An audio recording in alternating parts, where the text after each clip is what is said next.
人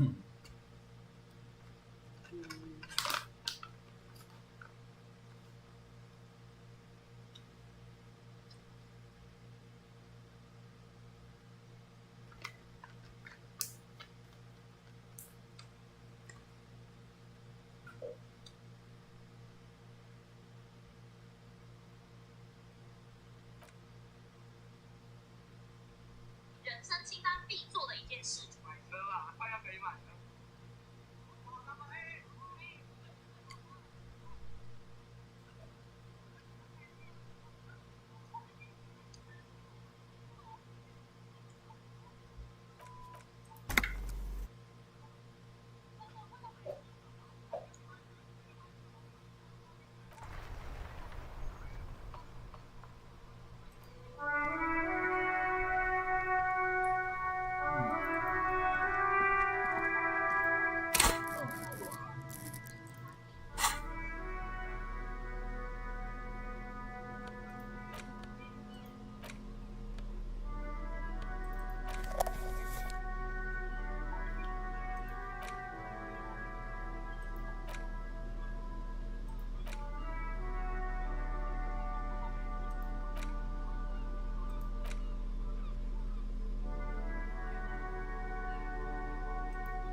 想知道我到底要怎么去认识他们到底在哪里。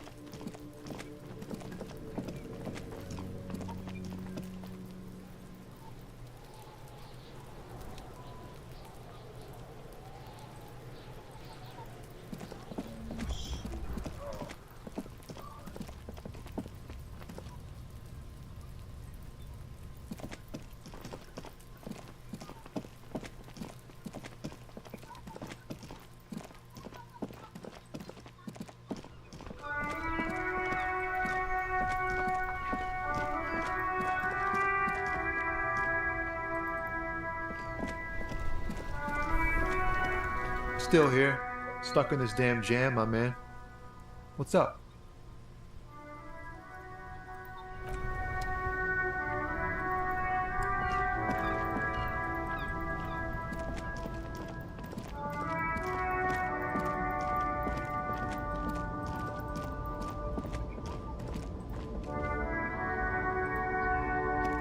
An old monument stands in the middle of the traffic island, pointing toward the sea.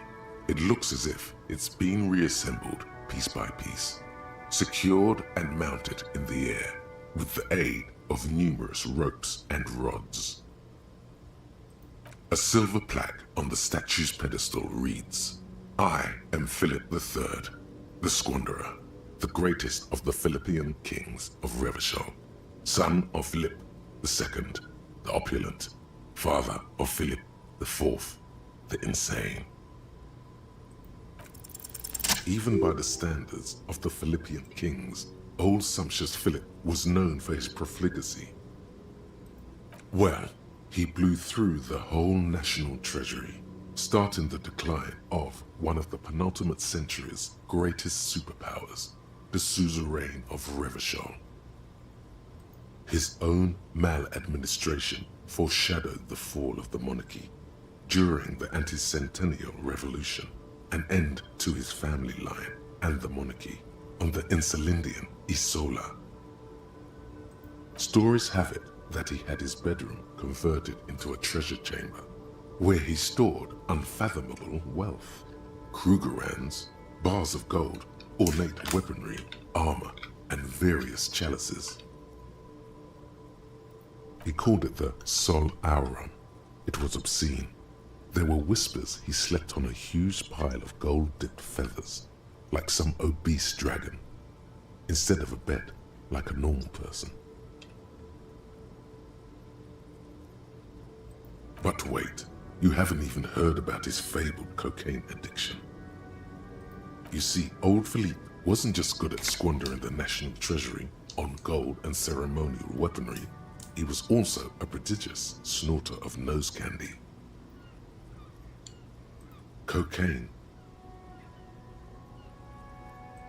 That's what the revolutionaries said 150 years later, right before they emptied out the royal mausoleum and dumped His Majesty's mortal remains in the Interlindian Bay. His Majesty's courtiers said it helped him connect with the higher realms. Beneath the cold waters of the Interlindian Bay, thrown there by the revolutionaries after they cleaned out the royal mausoleum. The original was blown apart by communards, then further damaged during the landing of the coalition's airships during the turn-of-the-century revolution when Martinez was leveled. Most historians think the coalition's hasty landing may have ultimately saved the statue. If the communards had more time, they would have reduced it up to even finer pieces. Some years ago, a group of liberal, artistically inclined individuals, designers mostly, thought it would be ironic to restore the statue of the most wasteful ruler of Revachol in the poorest part of the city. The statue is supposed to capture the moment it was blown apart, like an instant frozen in time, a rare butterfly trapped in amber, floating on a sea of shit.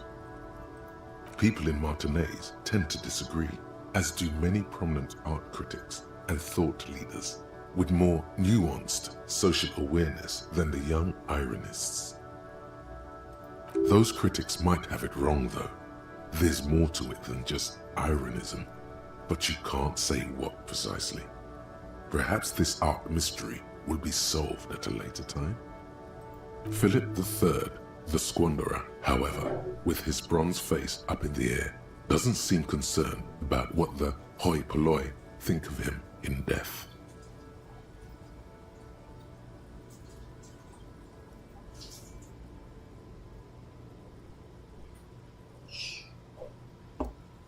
Not that he ever did in life either.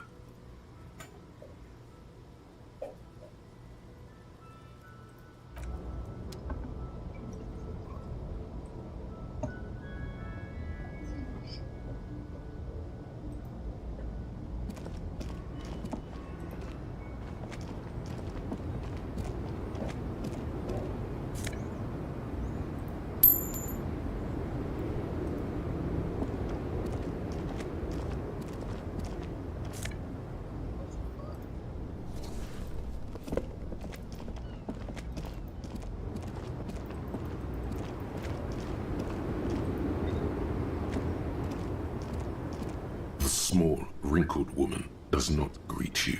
She nods along to something on her radio. A photograph is clutched in her hands, and there is a warm smile on her face. The photo, an ambrotype from the turn of the century, as golden as her smile. No response. Wherever this woman is, your words fail to reach her. Wait. She's just a distracted old woman. Better to leave her alone. Why? I just told you why. Why? Why? Why not? Just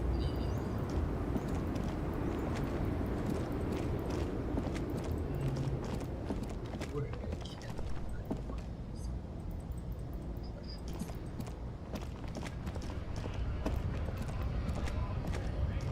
A lorry stuck in the traffic jam. The windows are clear. They've been recently washed. The back end of a book with ragged Racist nationalist paraphernalia.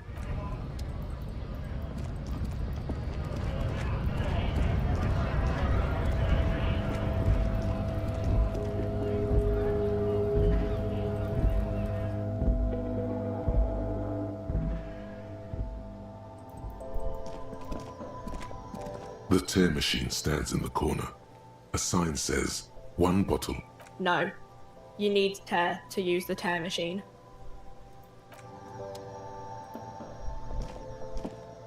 A small cabinet on the wall is filled with various medicine bottles, nasal sprays, and blister packs. They all bear the Saint Baptiste Pharmaceutics logo. Their logo is the bloodless rose, Pure white, untouched by harm. Just ask me if you need anything from St. Baptiste. We don't stock prescription meds, but we do have Nosafed, Duramine, Magnesium, and Hypnogamma.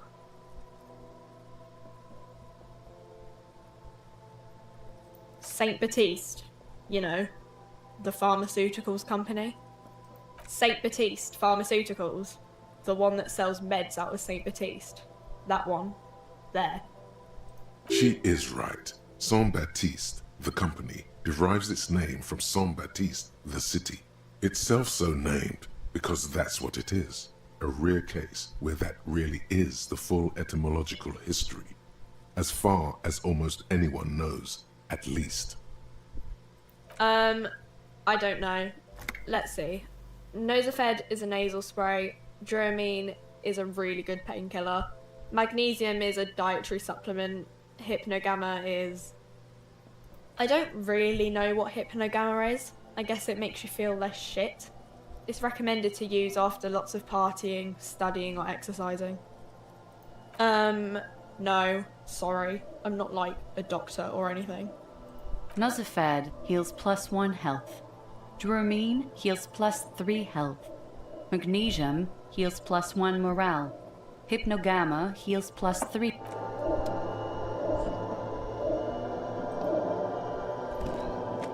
A colorful display of cigarettes and alcohol bottles line the shop wall, inviting you closer.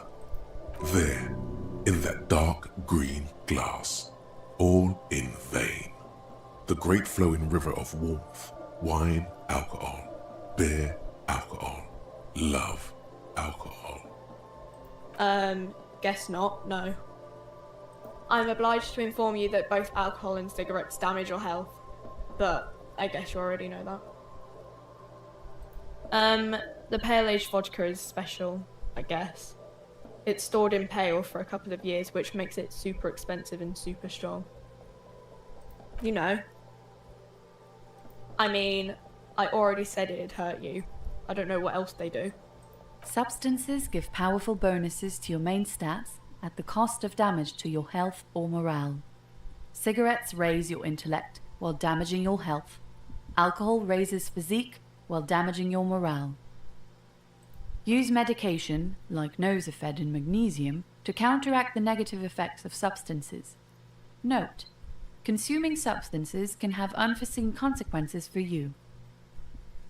No, Frick only sells legal drugs, like the law says. Huh? Speed. Like, speed. No, Frick doesn't do that. Of course not. Frit is an establishment that acts within the law. Is that all, detective?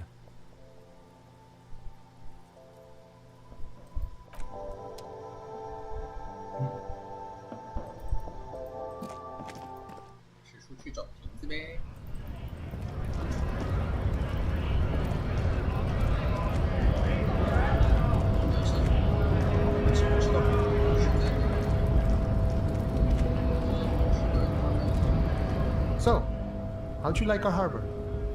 You've been in there, he means. Talked to the boss man too, probably. It's but a rest area on the path leading across open plains. Right, you talk to the boss, eye to eye, like men of the plain. If you have any more questions, I'm set to talk. Los Ardis? They're an independent militant group. A bit too high-strung, but it comes with the responsibility. They're sort of like you. Preserve the rule of law and all that. Except it's Ebrard's law. But really, they're just like you. The little boy had it good on his promise.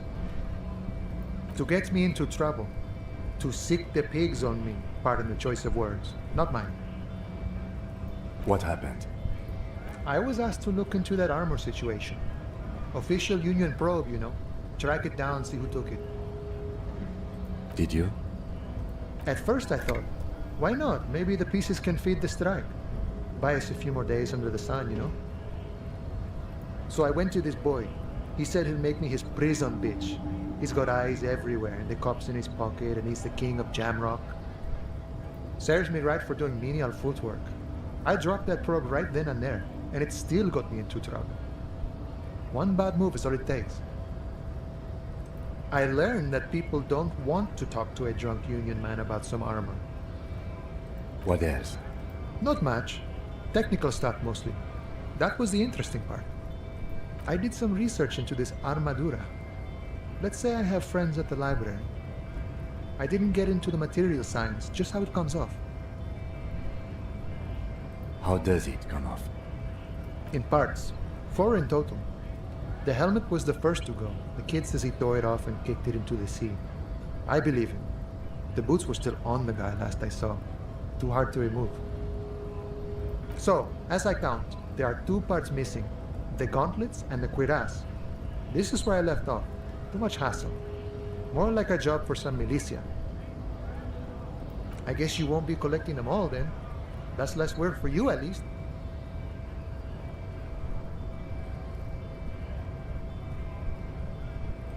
Oh, they're just gone. They don't exist anymore, if they ever did at all. Forget about them. I did. Nice and balanced. Some junior officers can take care of the rest. Smart choice. It's only that one spot you need armored too. The one the bullet hits. Good luck if you go for those boots though. You'd have an easier time wresting the spurs off a boyadero than getting them off him. It's a minor nuisance. It's all good. No problem. If you see that kid, thank him from Call Me Mañana. Thank him for showing me the way.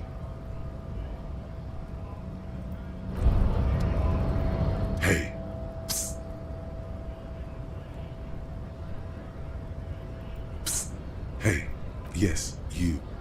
Word on the street is you're ready to start building communism again. Yes, you're ready to start building communism again. You've built it before. They've built it before. Hasn't really worked out yet. But neither has love.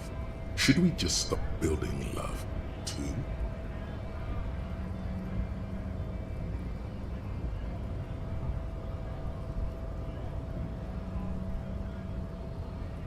So, what about all that communism you've promised to build?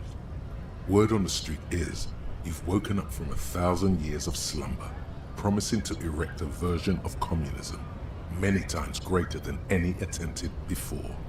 Is that you keep saying things like, down with the bourgeoisie, eat the rich, sodomize the landowners, impale all people who have more than 25 real in their pockets, literally murder all human beings regardless of their political beliefs. That kind of stuff. Oh yes, the mask of ambivalence. Don't deny it. You're about to rip it off and reveal the monstrous 7-eyed lamb of global communism that would devour and masticate mankind. Everyone can see that. So tell me, do you have any questions before we fire up the big communism builder? Or do we get right down to it? Failure. It's about failure. Of course you do. You are failure. You are communism. Absolutely vanquished, beaten, curb-stomped, shat on. While everyone else is out partying, having a callous laugh, you will reverse the fortune of the workers of the world. You alone, against every living thing, against every human alive, 800 trillion real in the hands of an impossibly well-organized ruling class, towering city blocks of bankmen who have the ears of prime ministers, million-headed armies of nations and the love of your own mother. You against the atom, the charm and the spin, where the whole world failed. Matter failed to bend to human will. Human will failed to get out of bed and tie its laces. You alone, single-handedly, will rebuild the dreams of the working class. You are the last communist. Now get to work, comrade.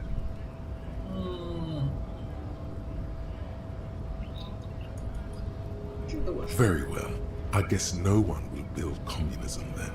Tell the working man it's over, unless anyone has objections. No objections. It's mathematically impossible to achieve a classless society. Everyone knows this. Anyone? Anyone else? There's no one? There's no one. Okay then, lie down and let the water carry you downstream. Goodbye.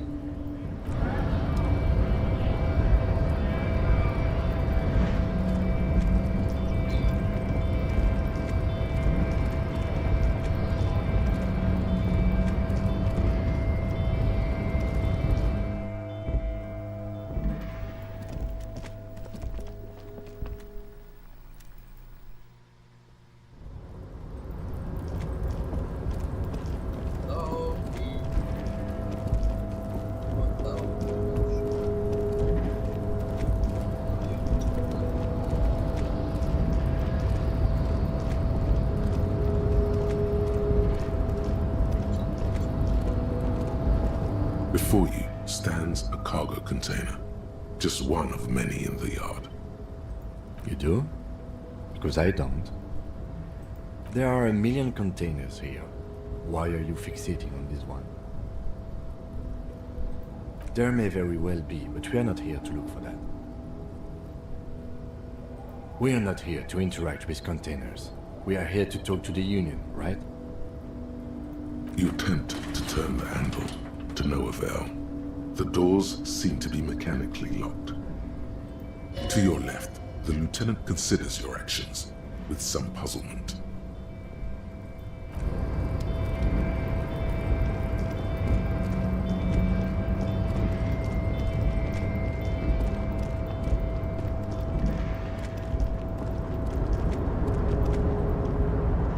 Oh, hey, mister. I knew you'd be back to talk with old Leo here. Yes, I did. It's like Lady Lariche said when she opened a bath. Sure, mister, absolutely. I'm always willing to help out nice fellows such as yourself. Oh, yes. I leave all kinds of notes for myself. That old head of mine ain't so good at keeping things in no more. I almost forgot about the borscht. Oh, yes. I've been taking special whirling borscht to the men every day since the strike started. It's very, very good. Makes a man feel so warm and happy. I feel like I could take on Mr. Renadan's boar dogs every time the lunch is done. Yes. I'm taking it to them. The borscht keeps them happy and in fighting spirits. Makes you all warm inside. They brew it in the whirling in rags. Oh, the whirling's cook. He makes it.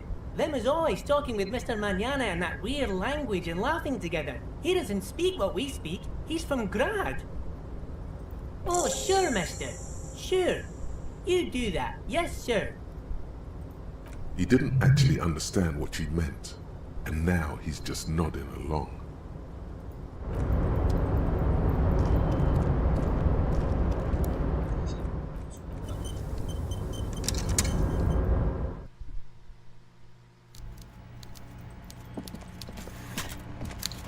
Hello. Mr. Dubois, a pleasure as always. You don't have to sit down this time, since you've already sat on that chair.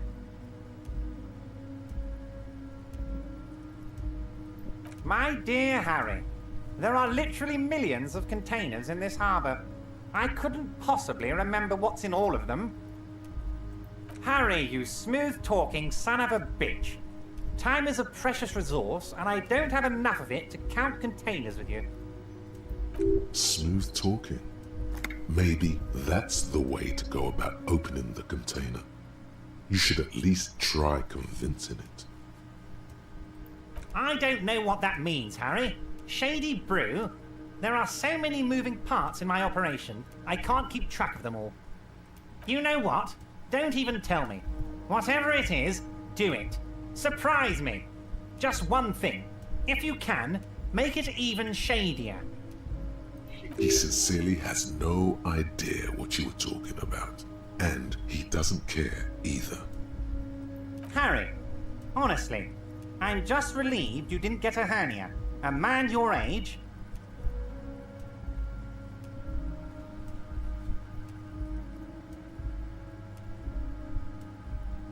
Yes, yes, Harry. You are obviously in peak physical condition, and I salute both your initiative and your physical prowess. Very impressive, Harry. Very impressive.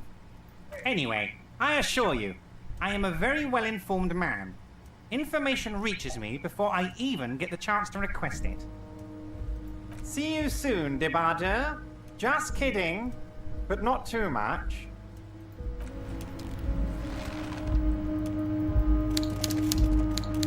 也是我还是不知道。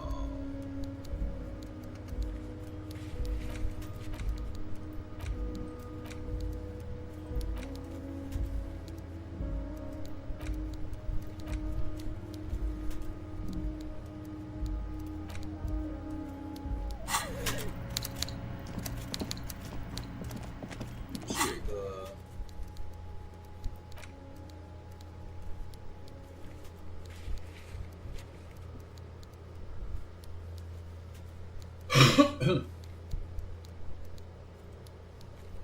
温室后院，后院温室背后，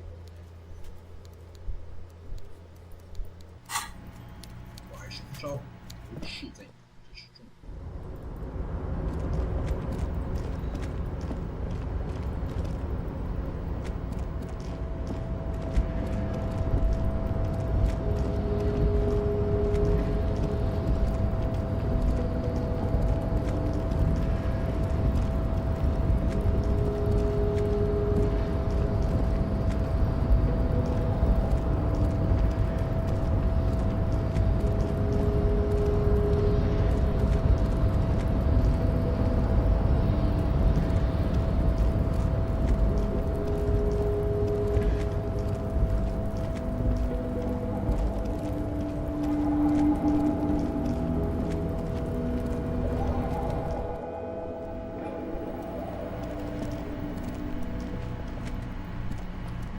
The file cabinet stands steady as ever.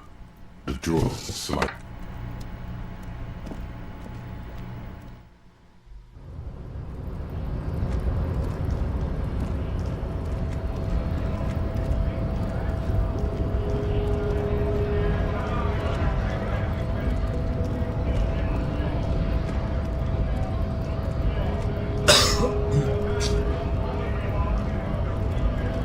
Bastards!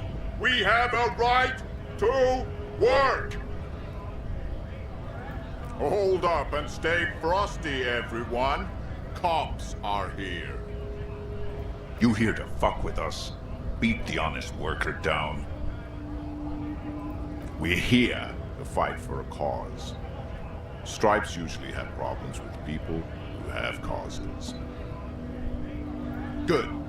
We're fighting for a cause here. Right to work! Right to work! Besides, we're not that different. It helps if people see us talking, cops and strikebreakers together. Shows authorities are on our side. Builds confidence. Maybe you should ask them the questions, like why we're not allowed to make a living here. Shame on you! We have families to feed, you piece of shit. So do we, Scab.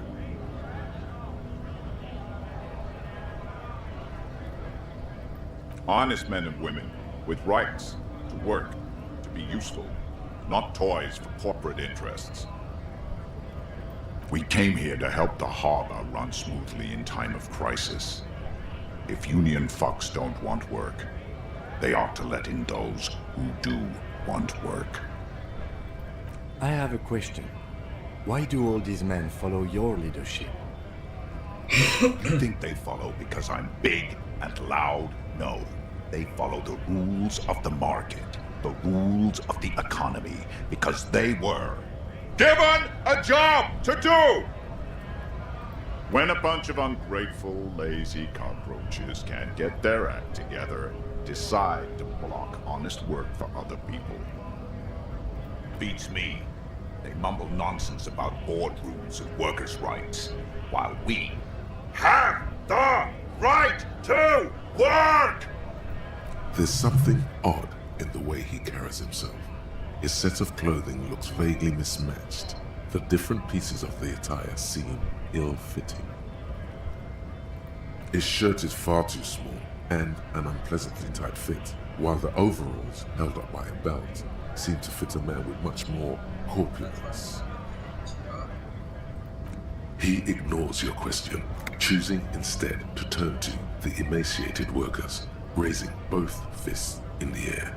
The clothes are obviously not his. Silence is the answer. There's something off here, but he won't say what. You've been talking to him for quite a while now. Something is off with this guy. Ask him where he's from. What's it to you?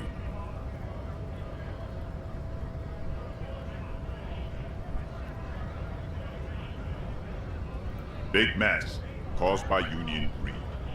But I only fight for the rights of people. Every once in a while, it's like you can see glimpses of another guy under the guise of this fighter for jobs. He seems a more brutal, cunning, and suspicious person. Just a hunch. Or you just might be paranoid. We're all workers, right? Workers stick together. Came from the eminent domain, in Jamrock. Backgrounds in odd jobs, heavy lifting, cargo hauling, bouncer work. I know the drill.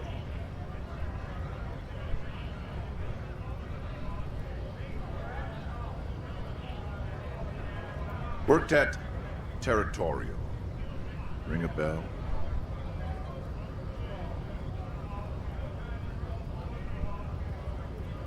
We're done here. I have a strike to break.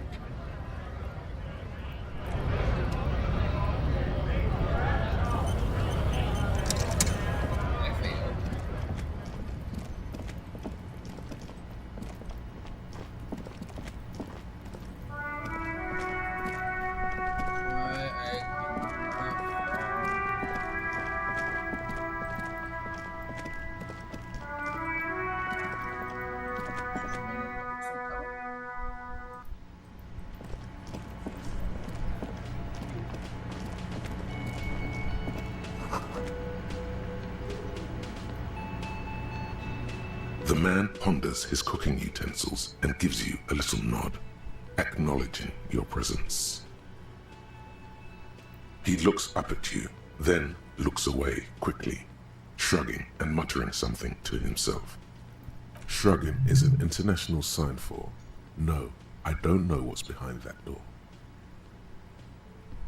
The man says a couple of sentences in that strange language of his and then seems to wait for you to speak. I'm pretty sure he asked you a question. He doesn't know your language. You can just say something cool in return.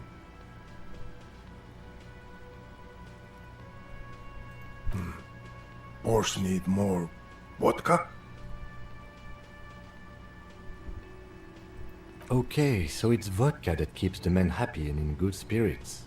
Clever move by the Union. Of course, vodka. Now that makes a very, very special borscht indeed. Turn it up and then ask for some yourself. Turning it up seems like a dangerous idea, honestly. The place is a powder keg.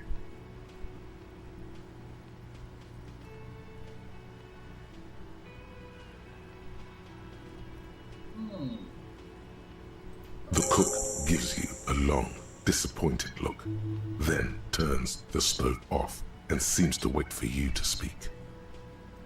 The mention of mañana gets his attention. He smiles and delivers a whole slew of unfamiliar words and lively gestures. Then he falls silent again.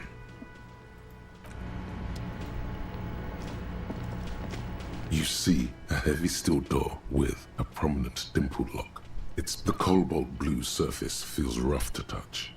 The stainless steel door is flushed old cobalt paint, rough on the finger. It leads to a side building. Adjacent to this, the door does not.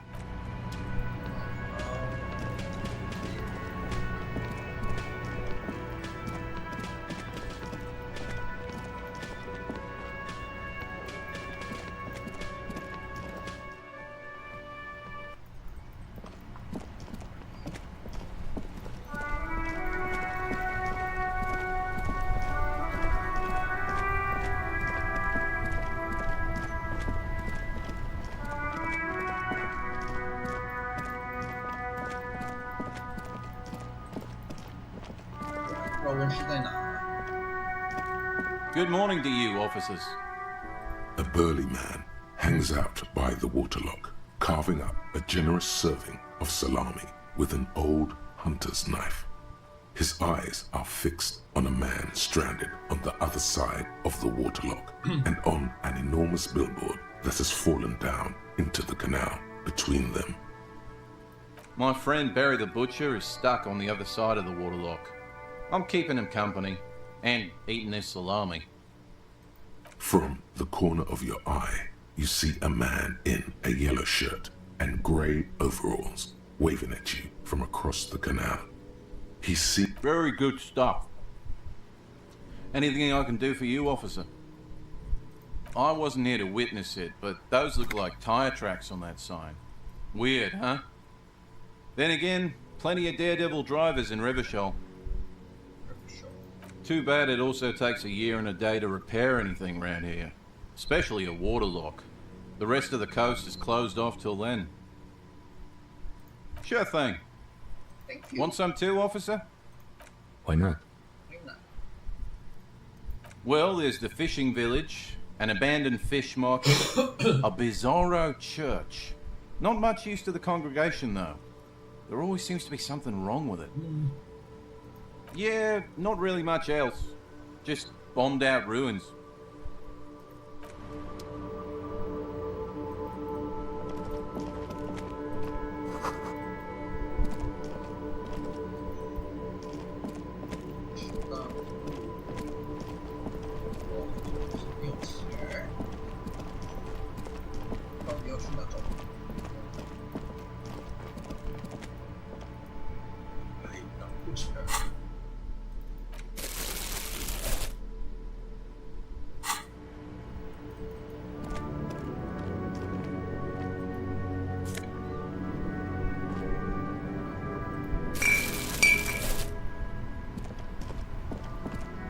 the dented yellow mailbox.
This is a wall on the side of an apartment building.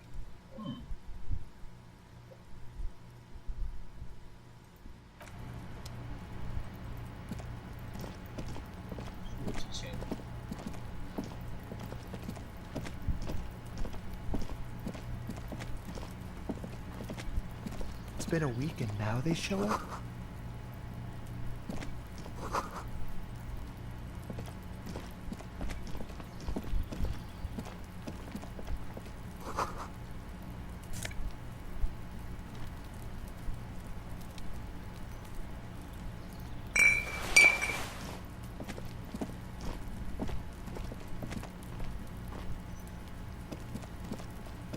This must be it. The basement door is weather-worn. The copper nails holding the upholstery in place have turned green from sea air, and there's a knocker shaped like a lion's head. The leather upholstery is worn and rough against your jaw. You don't hear any movement. In fact, it's oddly silent in the yard around you. No birds chirp. You knock silently. The upholstery muffles the sound. No response comes from the apartment. I guess no one is in. Let's be honest. This isn't what I joined the RCM for, but every day tells you something new about yourself. Apparently, working with the local union boss to get info on an investigation is not something I'm squeamish about. I mind that the local thug is using the RCM for his busy work, but if this gets us to the bottom of this hanging, then I'm willing to look over it. On the other hand, we could just leave and tell Evrard we opened the door. No one seems to be tailing us to see if we actually did it. Yes, presenting a fabrication is known to get results here and there. You took this task. You make the call. The door is right here. You can just open it and be done with this. I will open You it. try to be as silent as you can. It takes a bit of rattling of the handle to loosen the bolt. Finally, the door unlocks with a small clack. Thoughts race through your head. There's nothing else to do than to leave and tell Evrard. No conceivable reason for you to intrude on the premises. There might be important information in the apartment. I mean, there might. Of course, I'm going to play.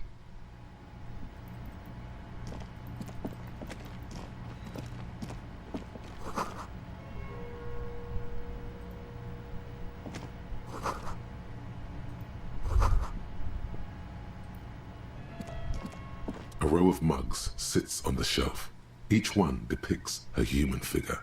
A dark-skinned woman grinning amidst mysterious symbols. A broad-shouldered man shoveling potatoes, and others.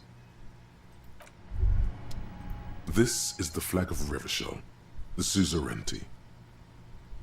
This isn't just one sun, but there are little suns dancing around the big sun. This is the sevenfold sun miracle. It's an optical atmospheric anomaly the first settlers saw. Happens in cold weather. 6 small suns around the big one. This complex halo phenomena is how old Revachol got its flag. The tenant is an old-fashioned guy. By old-fashioned, he means very right-wing. The flag doesn't seem to mind. It's just a colorful fabric with a sun sewn onto it. Like all feudal flags, it looks like a children's drawing.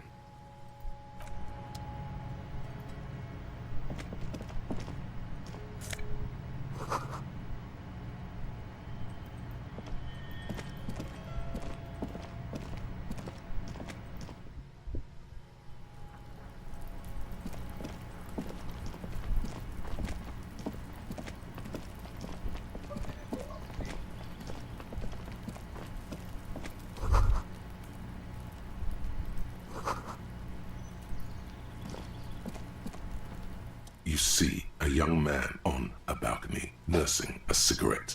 His eyes have been following you for a while. Not looking for any trouble, officer. It's the voice of someone who has something to hide, my liege. I don't want to be seen talking to the gendarmerie if that's okay. I just want to finish my cigarette. Don't let him go.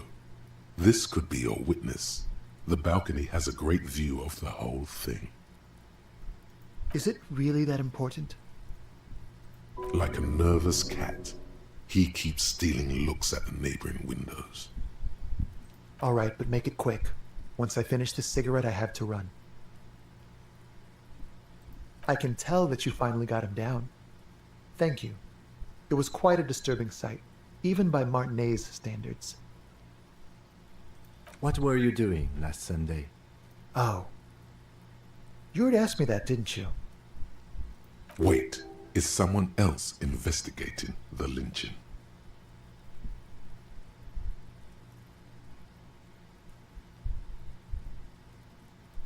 No, not you.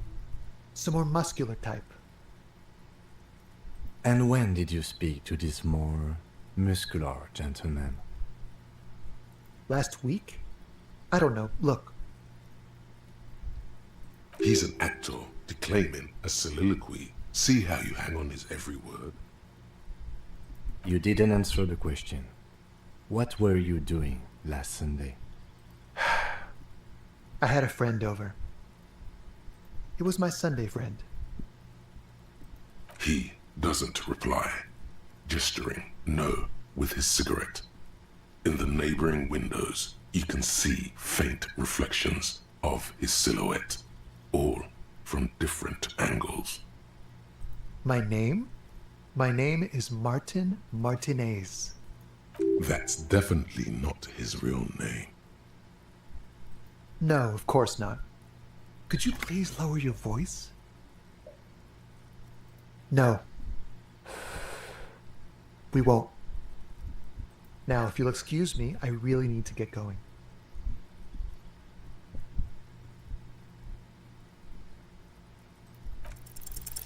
This isn't the place or time for questions. Who knows who might be watching from the distance, hidden behind the curtains? For a moment, the man on the balcony seems almost vulnerable. Something moves in the depths of his feline eyes, compassion and a hint of understanding. I am sorry, but I really don't have the information you're looking for. But, hold on, what's that? For a split second, his hand lingers, as though gesturing towards a stone placed right next to the front door. It's a sign. Good luck with the investigation.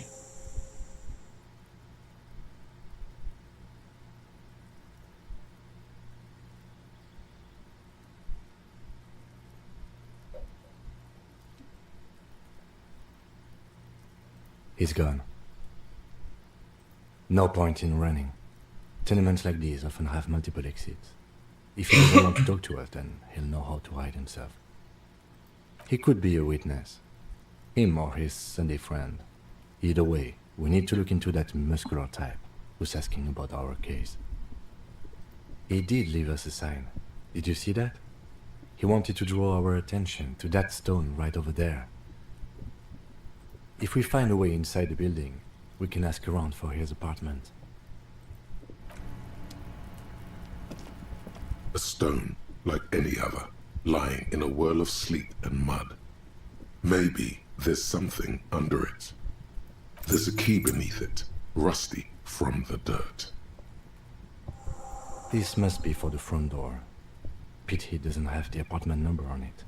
This building has many apartments and the man can be in any of them. We'll just have to go in and see. Let's go.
That isn't just a five-pointed star. It's an inverted white pentagram cradled in a wreath of antlers, the iconography of communism, in other words. The star and antlers was developed in the 6th decade of the last century and quickly adopted by Mezov and the communards during the revolution. Even today, half a century after, the star and antlers retains the ability to evoke hope, disappointment, and fear in equal measure. To symbolize the toppling of the old order. Also, some social democrats were already using it. Because white is the color of peace. Nothing at all yet. Right now, it's just meaningless shapes on a wall.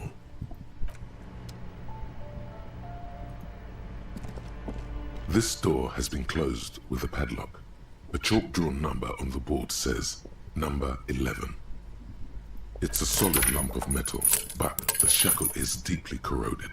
A solid pair of chain cutters would make short work of it. Better whip out those cutters. You won't get very far otherwise.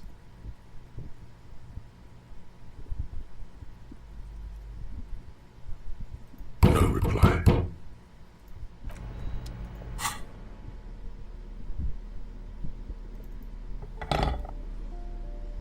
突然发现我现在好像才了解。 This door has been closed with a padlock. The shackle snaps like a twig, and the lock falls to the floor with a little thud. After you, detective.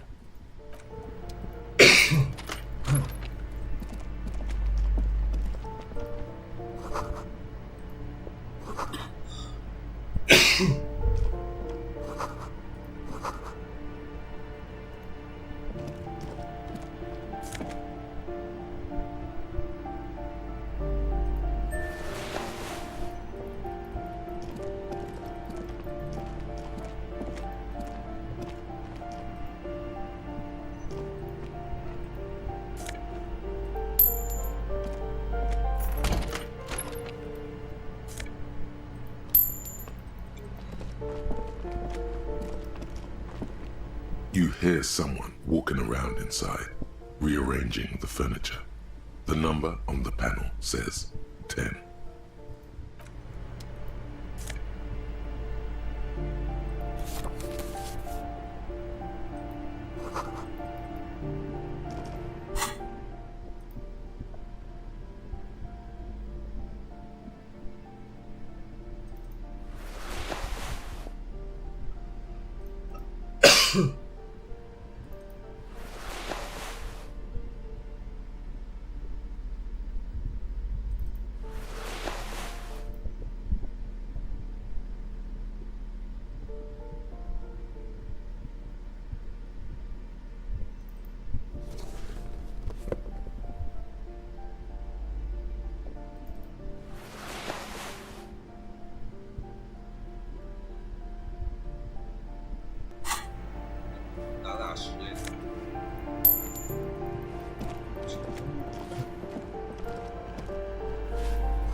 Give me a moment.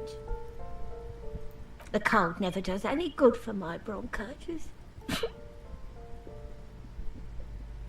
I'm fine. Fine. Don't you worry about me. Now, what do you want from me, policeman? She's the cleaning lady. She knows the floor plan and the residence.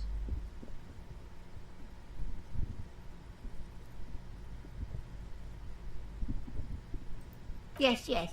I know who you mean. The scrawny boy who's always smoking like the devil, right? Somewhere in the building, a child starts crying. You hear a radio tuned to a talk show and someone taking a shower. What's he in trouble for? Talk?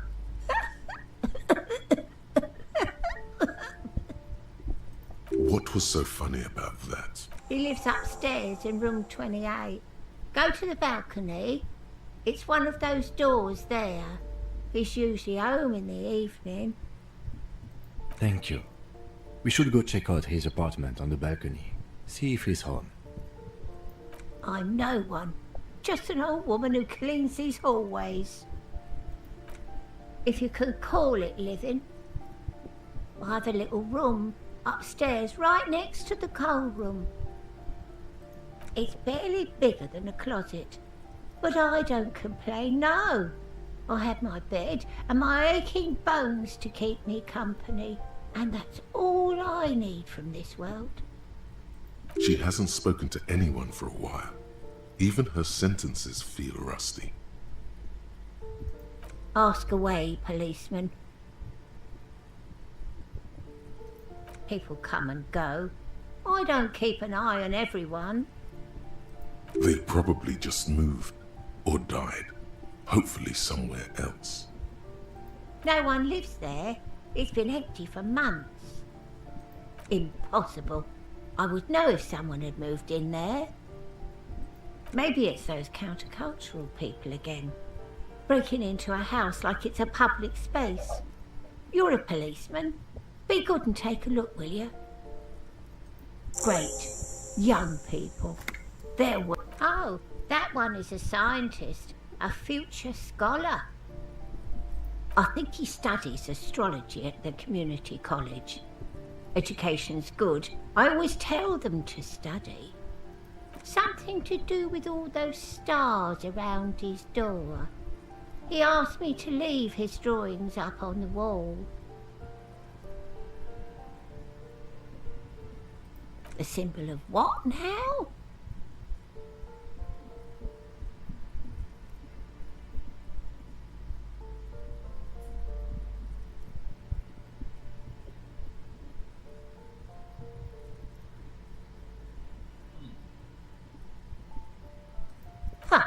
I thought Revachol was the capital.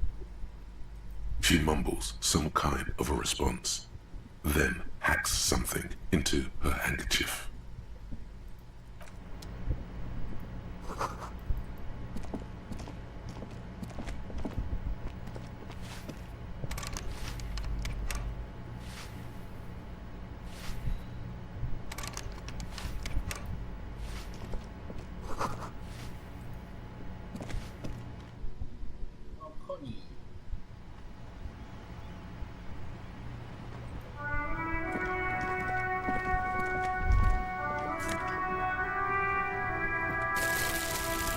Ruination has come. The broken arches betray the once grand history of this building. It towered over the harbor until it happened. A great force from the northeast fired into the city. Heavy artillery shelled the coastline. Fired from the water, a straight shot into Revachol.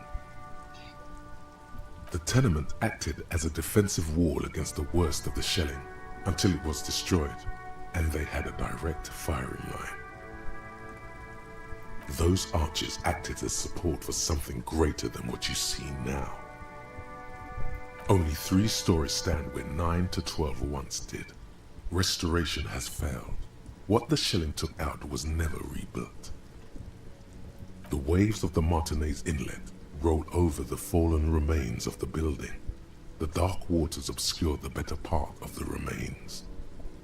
What didn't fall into the ocean was used as scrap. What wasn't used as scrap was thrown into the ocean. A fleet, the combined armies of Occident and Grad, with Mesk volunteers, a 5-nation army, hundreds of vessels. They massed airships further down in the Bay of Revachol. The artillery was so powerful. The ships not only required gyroscopic stabilization, they were anchored into the ocean floor as well. Many are still there to this day. If you squint, you can just barely see the shadow on the water, far in the northeast. Cannons still ready to placate Revachol. Coalition warship Archer can shoot 50 shells a minute, on 20 coaligned archers, they will reach the city in 58 seconds. The coalition. But that was a long time ago. I think we should move on. It's chilly up here.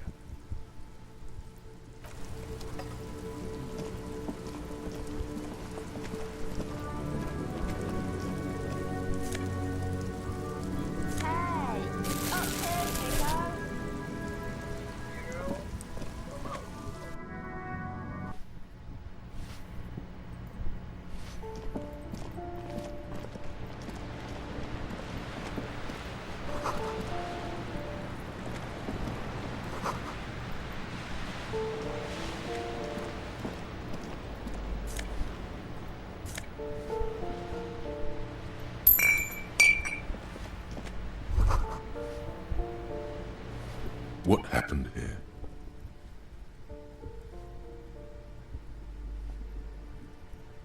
It will still be accessible through the apartment next to it. That one didn't have a door. Sadly, nothing of great value remains here. Indeed.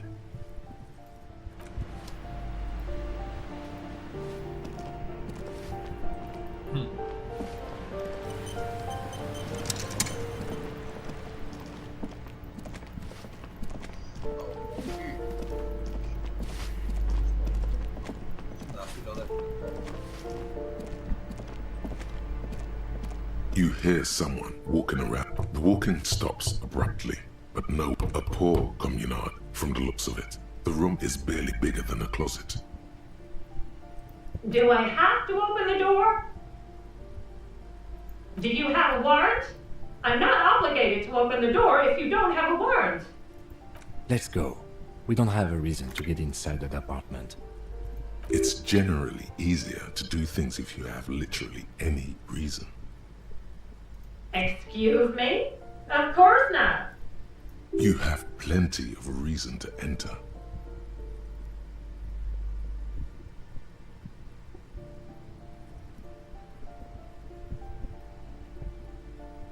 Oh, come on. Well, that was easy. That was smart.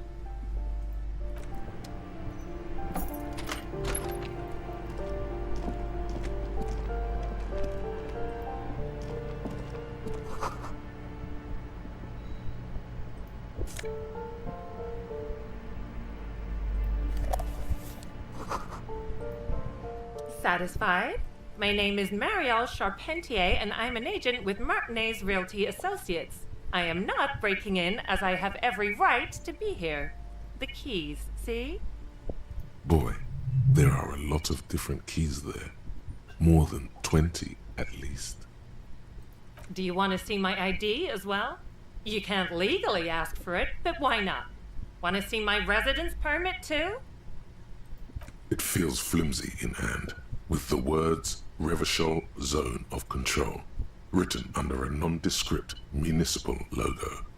There's a picture of her with shorter hair inside, along with all her personal details.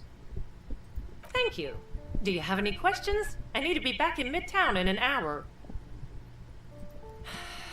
I need to get it ready for the next lease, but as you can see, the previous tenant completely trashed the place. It was some kind of a moribund old man who used to be a business owner. You'd think they'd make rent. A sudden serious look crosses her face. This story didn't have a happy ending. But that was months ago. Anyway, was there anything you wanted, or is that it? I'm in a hurry. Oh, that's another huge mess. The former tenant owes us 3 months of rent. 3. We closed the apartment and planned on auctioning off the valuables, but...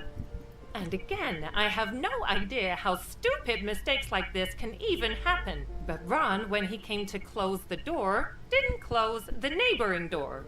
And there's a hole in the wall. A hole in the wall. Can you believe it? And then the tenant ran off with his stuff. He's gone. The money's gone. Just like that. The sum must have been puny.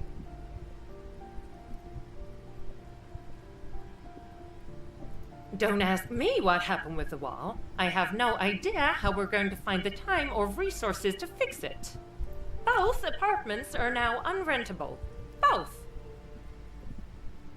Of course.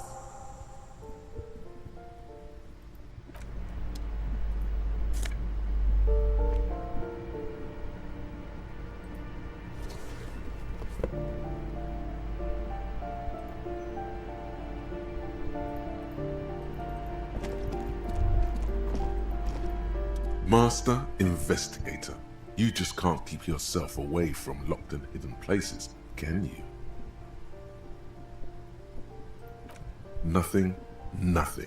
You're right. Get in there. Deep. Invade every personal space. Break every lock. Attaboy, the world's secrets were made for you. They wait patiently for you to uncover them.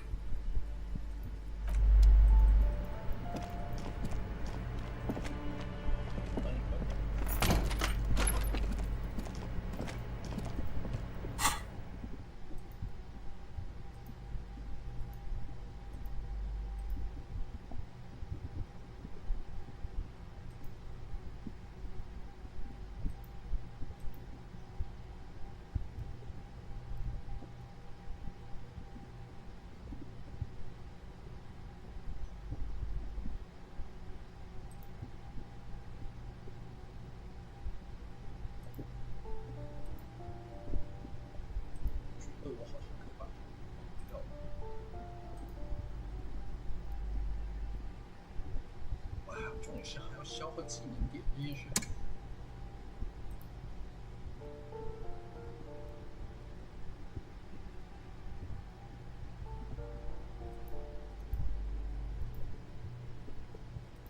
哦，开呀，干嘛不开呢？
This door is made of metal and appears to be reinforced.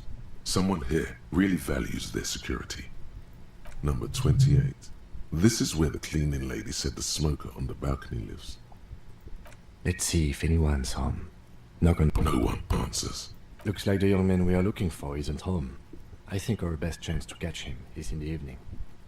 We should return tomorrow after we have finished with our day's work. How about 9 p.m.? Sound good? The smoker on the balcony. This is why we're here, right? He might know something about the murder. So Don't worry. It's mostly all still here. You can remember things. You got... Tomorrow, 9 p.m., right here. Apartment number 28. Good, let's go. Damn. Turns out it's quite tricky finding someone in a big apartment building. Don't worry. You'll get him. Remember, tomorrow, he's probably gone for today.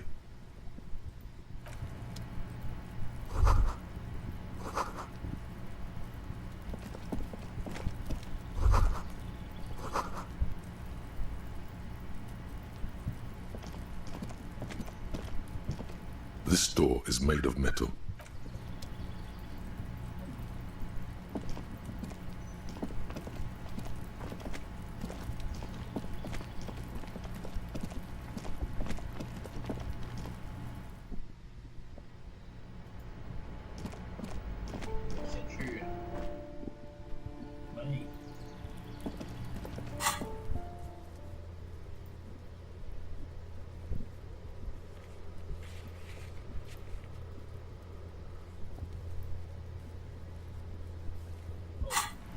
阿姨，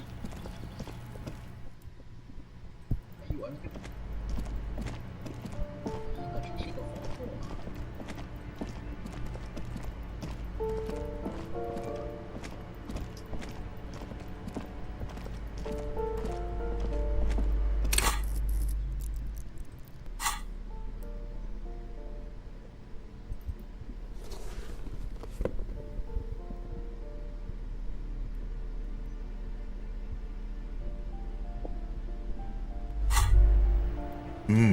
The luxury of fine things.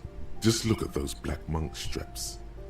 After spending an entire day hustling, who's to say that you didn't deserve a pair of ridiculously expensive shoes on your tired feet? Beautiful things give you a rush. It's power. Crafting your style, draping your flesh in silk and leather, deciding how to present yourself to the world. Remember, when they come to take it away from you, you worked for those shoes. Whether you like it or not, wearing these shoes has made you more liberal, ultra-liberal. They're either a gateway drug or a booster pack to get you deeper into free market ideology.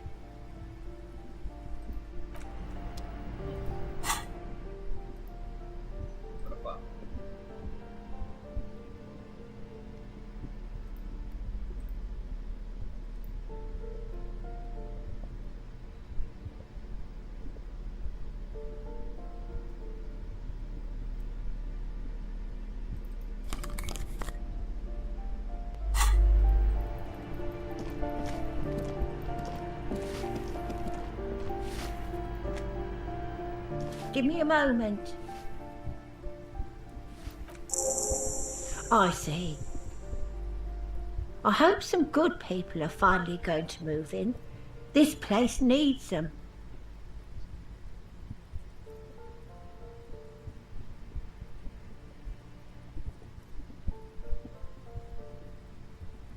Yes, well, I hope they're good people. Your statements are too vague to comment on.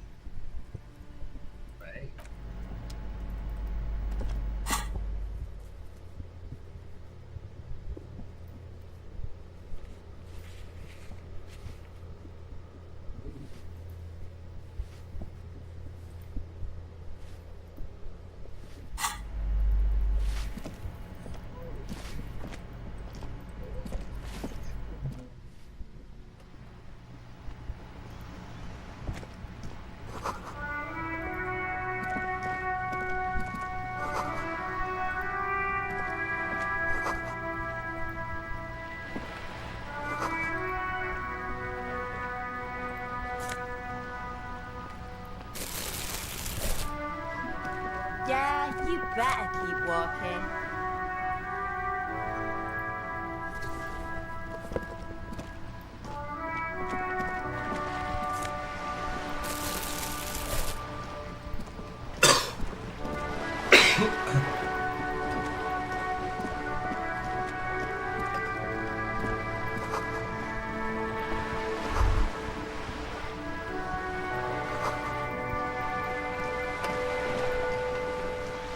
A striking woman leans against the cabin top of her sailing boat, smiling as you approach. Her green raincoat glistens with droplets. A silk scarf is tied around her throat. Good morning, officers. I'm Joyce. Joyce L. Messier. I represent the board of Wild Pines, the owners of the harbour. You gentlemen must be from the RCM. I'm glad to see you here. Like steel, there is strength there. If she wanted, she could sink her nails deep into your skin. I was dispatched to handle a strike, not a lynching. Anything I can do to assist the RCM in this matter, I will, gladly. That is good to hear, madame. My colleague will take the lead on this interview. I should let you know that he is recovering from an unusual medical episode. Very unusual. But I can assure you of his ultimate competency. It happens quicker than a shooting star. But did the lieutenant just wink at you? How interesting. I wish you a swift recovery. In the meanwhile, you have my full cooperation, and the full cooperation of the Wild Pines group. Why, yes I am. The boat? No. It is called Cor de Leyte 19 because that's the type of sloop it is. It's a pleasure craft, a 19 pacer. It also happens to be rated for Category 1 racing, though these days I mainly use it for business. My sloop? I like it a lot. It's the eel's hips, baby. I'm enjoying this part of the interview. It has so little to do with the murder we're investigating. Of course there are. We're on an archipelago. How else are you supposed to get around? Yes, we are. We are on Le Caillou. Technically, the neighboring Ozone and Face à la Mer island groups are archipelagos, while La Caillou, by contrast, is a single fertile landmass, the fourth largest island in the world. It is not an archipelago. Okay, if you want to get technical. The point is, we're all on islands here, and sail is still the most expedient way to get from one island to another, especially when you're in a hurry to resolve a strike. I haven't seen anyone else drive a souped-up Capri Kenema motor carriage either. Actually, that motor carriage has been specially issued to serve as a patrol and pursuit vehicle. It's for crossing long distances in the greater Revachol industrial harbor. It's not a toy. Neither is this. A toy, I mean. It's a machine for crossing long distances in the Bay of Revachol, between the city and the islands. You need to make this lady admit she's only riding around on this boat because she's rich. Why what? Stop thinking.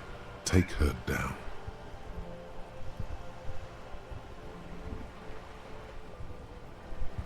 You're not? Okay then. Just keep on admiring the boat then, unburdened by envy. Officer, I assure you I'm a highly qualified pleasure craft operator. The crowns of her teeth are porcelain, white as the boat's hull as she smiles. Her nonchalance might be related to something called the Wayfarer Act, a law that says she doesn't need a license. Sly fox, you're not aggressive enough to harass her further on this. Good.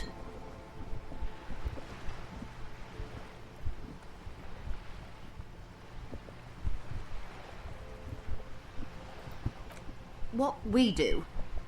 I'm afraid I don't speak for Wild Pines as a whole. It's a giant undertaking. There was a touch of discomfort there.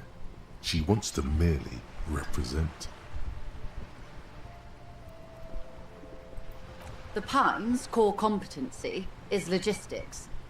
Container shipping, freight, that sort of thing. See those airships there, blinking?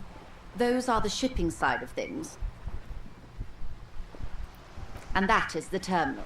Another subdivision deals with energy, oil and gas exploration, offshore platforms. The Wild Pines Group is one of the original Revacholian Indo-tribes. Companies awarded royal monopolies by the king, the suzerain himself, centuries ago. The king is long gone, but several of the Indo-tribes remain.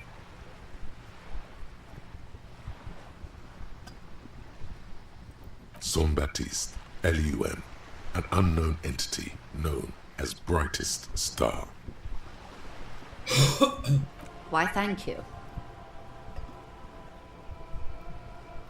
I'm not at liberty to discuss the company balance sheet, but I can tell you that last year, the company booked more than 20 billion real in revenue. 20 billion is a large number, but the conglomerate employs 72,000 people. They all need to be paid. Then there are capital improvements, interest payments. A conglomerate the size of the Wild Pines is like a shark. If it stops moving, it will die. Then what becomes of those 72,000 families? It's a tremendous responsibility. They started as an exploration and cargo fleet conducting trade between the Samaran and Insulindian Isolas 250 years ago, when Pine ships explored the South Seminese and charted Lomantang on behalf of the suzerain. Centuries of care, deliberation, and madness have gone into this endeavor. Vessels pass through the great unrest to re-emerge with apricots in tow. The logic of the system is totalizing. It's taken everything from its employees to build it.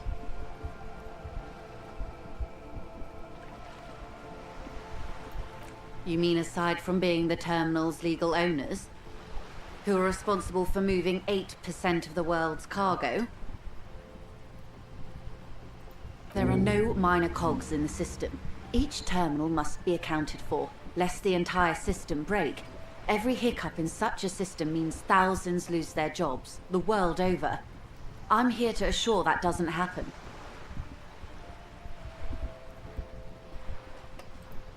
Everything. Right up to, but not including, trade secrets.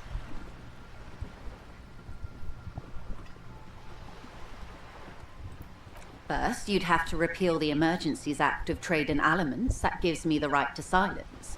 It's quite the octopus. The octopus that straddles Revachol, the Emergencies Act, is the cornerstone of post-war Revachol, inseparable from the world it created.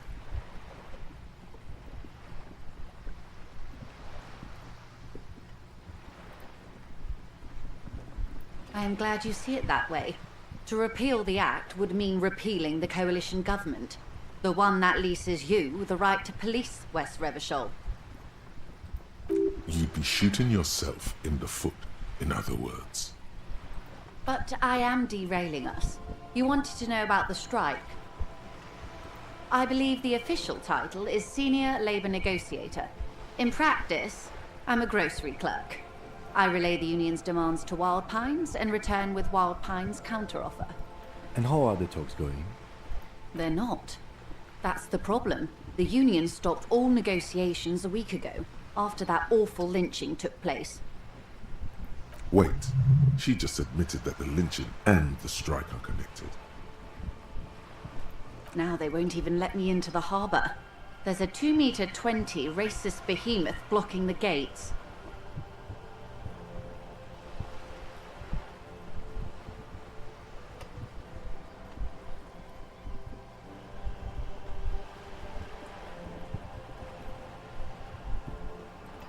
Let's say I was not making the kind of progress I'd hoped for when I first arrived. And when did you first arrive? I arrived 3 weeks ago. Yes, in the middle of February. The bay was still partially frozen then. I prefer to do these things on site, like the RCM. But the strike began in December. I wasn't the original negotiator here. I took over after Mr. Gaumont hit a wall with Mr. Clare, the union boss. Mr. Clare refused to speak with Gaumont despite concessions he'd granted the union in prior negotiations.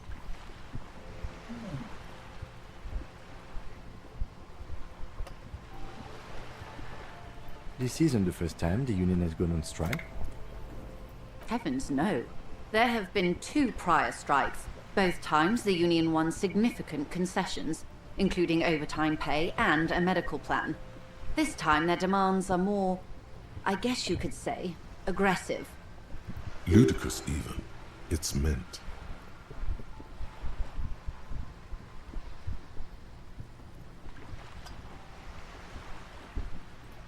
Mr. Clare told him to... how did he put it? Fuck off, midget. Gaumont is short of stature, you see. Yes. Keep in mind, this is a negotiator Mr. Clare has worked with before, and who was more than fair with him and the union. There are leaflets everywhere, and banners. What did they say again? Oh yes. Every worker, a member of the board. Most of the workers probably don't know what that means.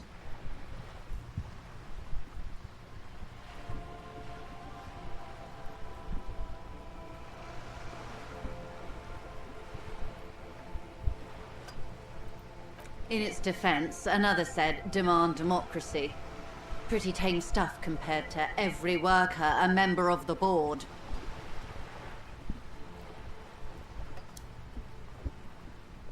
It's quite simple, you see. Every time the Wild Pines group makes a decision, about what? About anything really, it needs the signature of each of the 2,200 workers in its Martinez terminal. Just so you understand, this is but one of 22 terminals owned by Wild Pines. Essentially, not only are they kings of the company, they are also kings of the 72,000 employees of Wild Pines Group.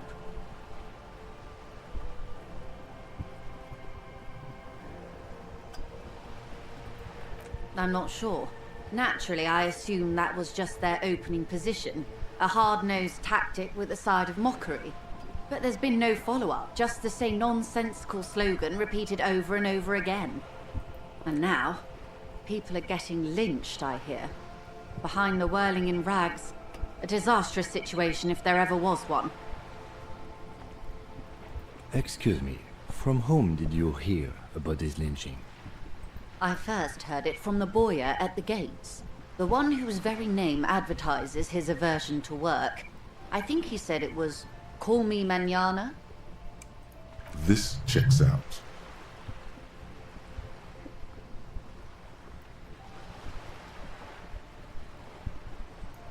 Everard Clare is a man of the utmost integrity. If you can say one thing about him, it's that he always puts the interests of the workers first. Of course not. Everard is fantastically corrupt. I imagine he has a thick, viscous goo where you and I have blood. If you were to prick him with something sharp, you could see it oozing out. A knife, maybe? No, a rapier. He is the most corrupt individual I have ever seen, and I deal with men like him for a living. If there is anyone more venal, more irredeemably nepotistic, then it's his twin brother, Edgar.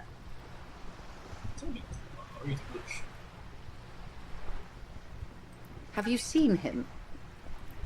Edgar looks exactly like his brother, except for that lazy eye.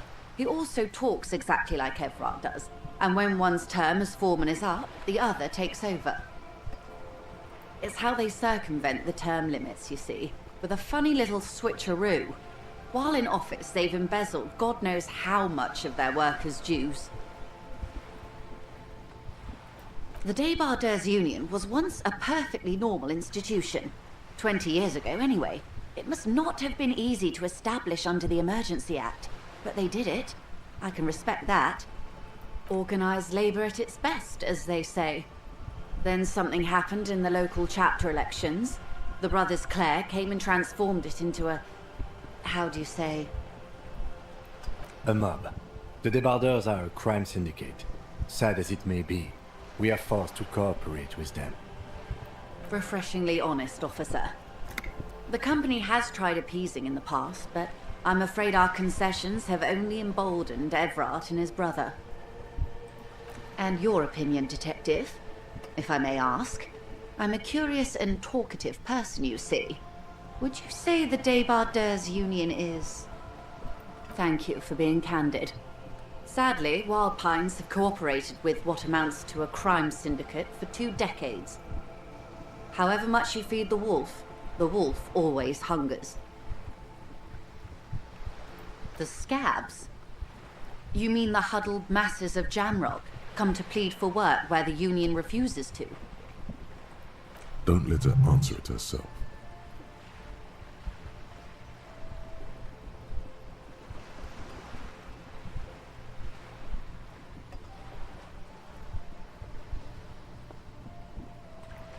If these strikebreakers were organized by Wild Pines or its affiliates, then it would be a company secret. I could not share it with you. Not yet, at least. It's implied. She's open to discussing this matter with you at a later occasion. I'm glad you asked. There was a woman, the previous forewoman of the Union. She disappeared. Disappeared? Yes. On the last day of the local chapter elections, her daughter phoned in and said she wasn't running anymore, or coming to work. Ever. End of story. This forewoman, her name? Sadly, the company records do not even give a name. She's just forewoman in private correspondence, Holly. I don't even know if it's a sir or given name, and I don't have access to the Union's files. Downright haunting, if you ask me. The Wild Pines suspected foul play, but what could they do? It was a Union matter. The point of the presentation is, these kinds of things happen around the Clares. Watch out when you're dealing with him. Thank you for your concern, ma'am. We'll be just fine. Of course. How else can I help?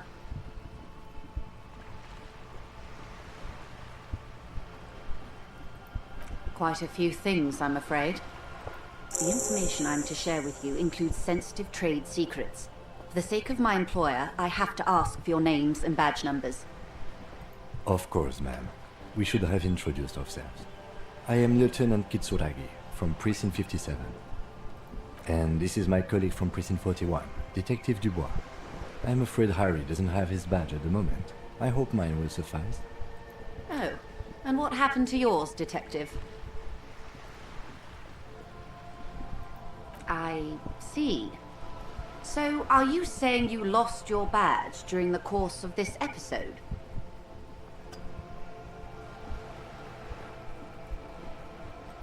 I can't hear you, darling. Speak up, please.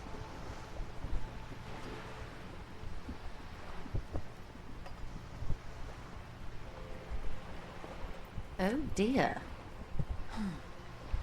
Some kind of encephalopathic amnesia. I don't even know how to respond. I do believe you, naive as that may sound. I simply can't imagine what you gain by faking such a condition. As I said, ma'am, his technique may be very unconventional, but he is an officer of the RCM. Of course, I sympathize, but I'm afraid I simply can't share anything more until I've seen that badge. She's a professional negotiator. She should be open to some sort of mutually beneficial arrangement.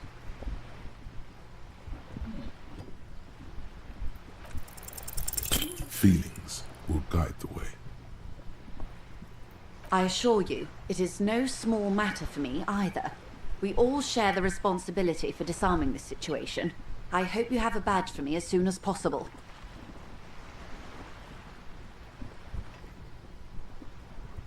Trust me, officer, I am fully committed to resolving this impasse. This isn't some side gig for me. She's silent. The wind flaps the sail above her. Officer.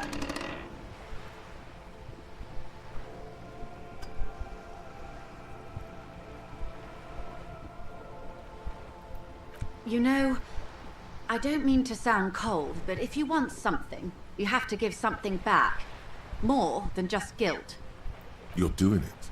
Despite your own best efforts, you're still getting it. Somehow. I'll be frank with you. If I'm going to break protocol, I need to be able to justify it to my superiors. They're going to want to see something tangible. The Union is conducting drug trade out of the harbor. It's an open secret in Martinez. Surely it must not come as a complete surprise to the RCM either. Perhaps... Or you can find your badge, which honestly seems like a lost cause. Detective, a word in private before we continue.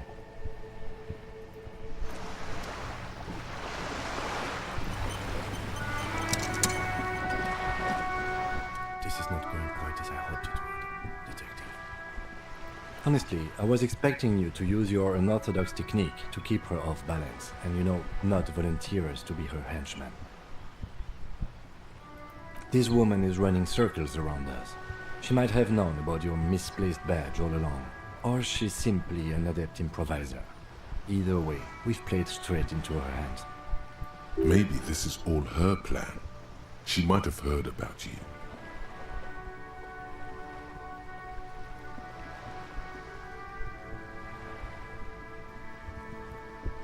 I wouldn't go that far.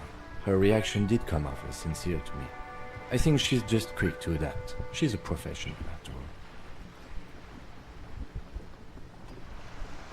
No. If there is reasonable suspicion, we must investigate. Otherwise, she could claim we are siding with the Union, or that we are on their take. We'd never hear the end of it. What I propose is, we ask her, then we investigate, briefly. But do not share the outcome of this investigation with her. We tell her it's done and demand for her information on the lynching. You're back. Good. What can I help you with? That's the man who was killed. I'm afraid this is a discussion for once we've cleared the lynching question. Better not tie the forestay to the backstay on this. I hope there is something else I can help you with.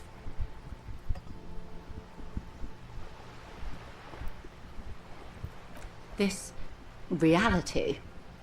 Yes, reality is your side case. An experimental side case.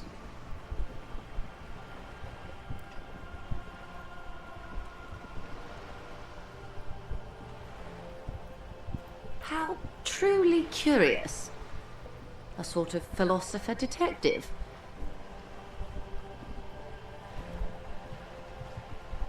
Are they now? A deep synthesis. I'll assist you however I can then. Go ahead. Ask. All right, we're in. I know these all look good, but begin with the first, okay?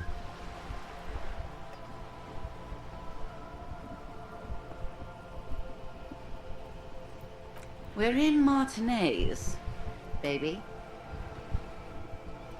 A casual term of endearment popular among the 50-plus crowd. It's a disco holdover, pay it no heed. Aren't we all? She refers to your corresponding ages. Martinez is a district of Revachol. A very small district tucked away near the industrial harbour, north of the 881 and Jamrock. You would be excused for not knowing about it.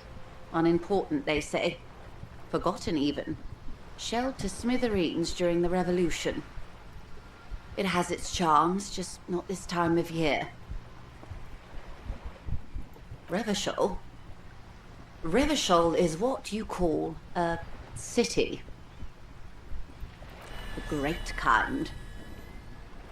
History detective. They built this city to resolve history. Our part in it, at least. Our centuries. They say it's where the terrible questions of our time will be answered. The tensions are highest, the fault lines deepest. By that I mean conflicts. Ideological conflicts. The stuff of men. We are standing on a fertile, self-sufficient island able to sustain up to 200 million people in the middle of the Insulindic Ocean, the world's connective tissue. It's where the money is.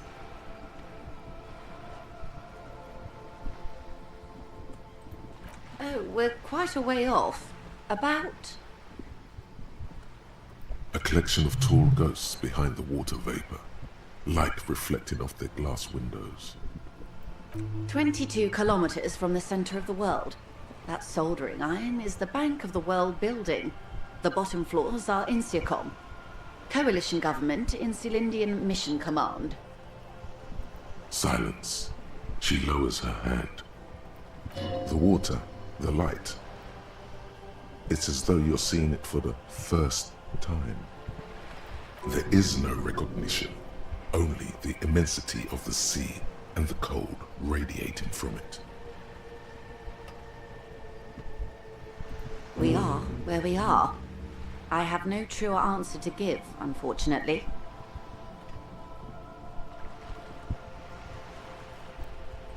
This is one thought you need to complete. Where are you? Was there something else you wanted to know? I remember something about a lowdown. This has been informative. Thank you, ma'am. I'm sure my memory-impaired partner has many more questions to ask, about even more fundamental aspects of reality.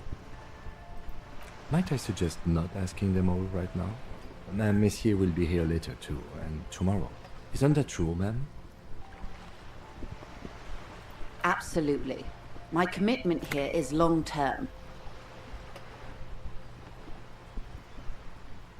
It's better not to eat all your candy at once. Indeed. I'm always at your service.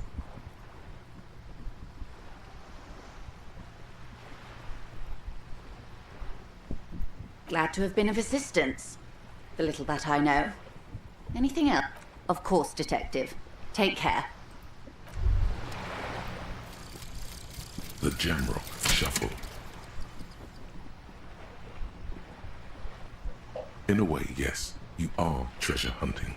Most officers from Precinct 41 do what is called the Jamrock Shuffle, cracking open containers. Most of them are from Jamrock or Coal City.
Whoa, what have we here?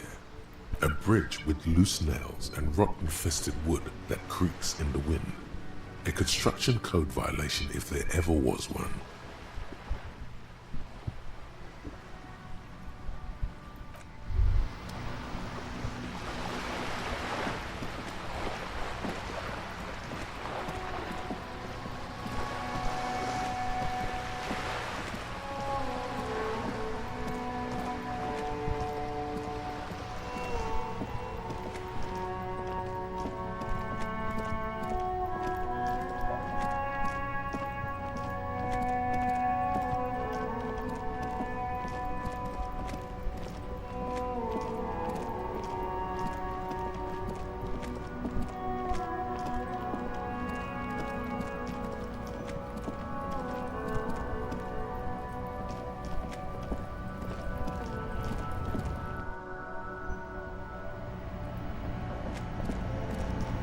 The tear machine stands in the corner.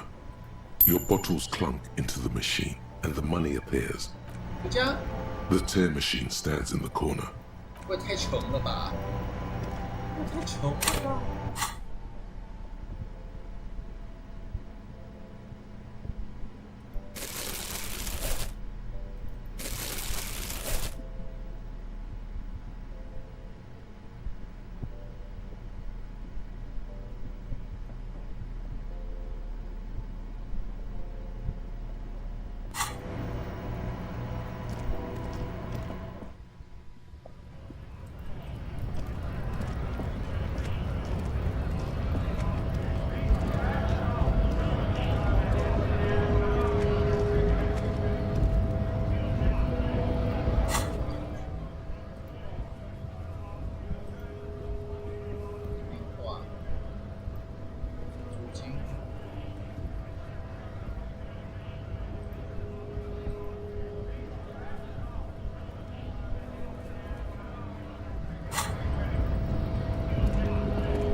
？Snow covers the white on blue police livery of the motor carriage. The white colors nearly meld together. Do something important? Something murder related? There's always something important. This is a Caprice Kanema, the Caprice Motor Corps follow-up to their highly successful workhorse, Caprice 40, and the answer to the Lum's racing breed, Ferv series. With its air-cooled, rear-mounted 12-cylinder compression ignition engine, driving the rear wheels through a 4-speed manual gearbox, the Kanema is able to reach 100 kilometers per hour in 13.5 seconds, and go on to a top speed of 180 kilometers an hour. Even at a standstill, the unibody Caprice Kanema looks sleek and dynamic. The cabin is tilted frontward to give it a more aggressive, hunched look. Someone has waxed it recently.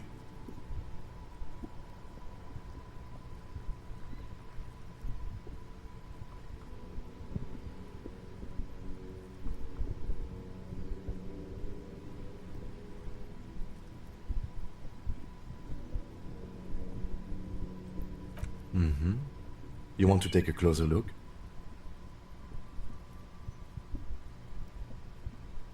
Yes. An extraordinary machine. It's nice and all, but why so modest? Put some zing into it. Flare it up. Slam it down. Helium headlights would improve the range and quality of the visual field a lot.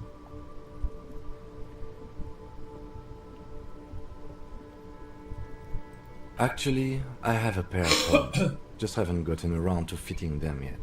I need to lay some wiring for the ballast first. Maybe.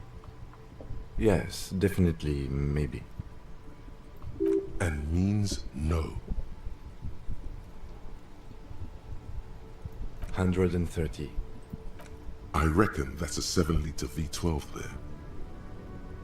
Man, That's got to be a major advancement over the KR-18GU engine on the old Caprice 40.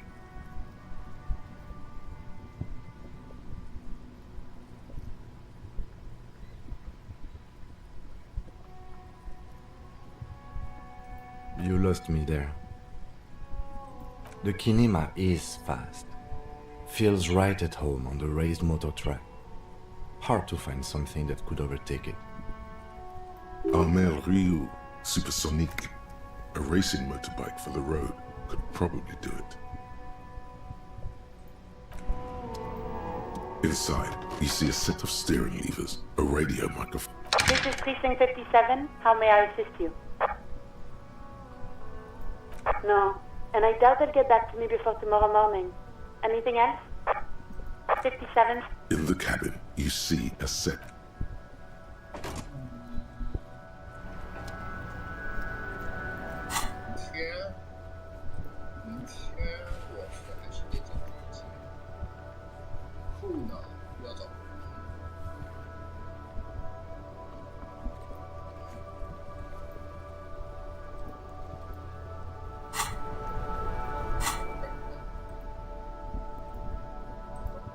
It's the ledger you found in the trash, a cabbage of papers hanging from the board, with the permeables drawer inside. It's barely held together by a clip. Arson, petty theft, spousal abuse, handwritten logs on dozens of investigations date back to January 51. Stamped. You mean the alphanumeric? Officer, precinct, time of arrival at the scene?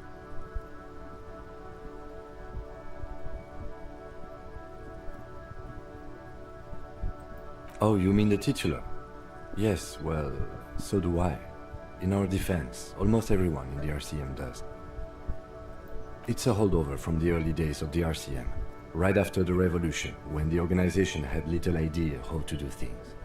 It persists in an unofficial capacity. Officers use these titles to refer to their work among themselves. Again, in your defense, I seem to have named one the man with the hole in his head. That was a real person. His death was real. Still, I named it that, to amuse myself. I pray his loved ones never find out.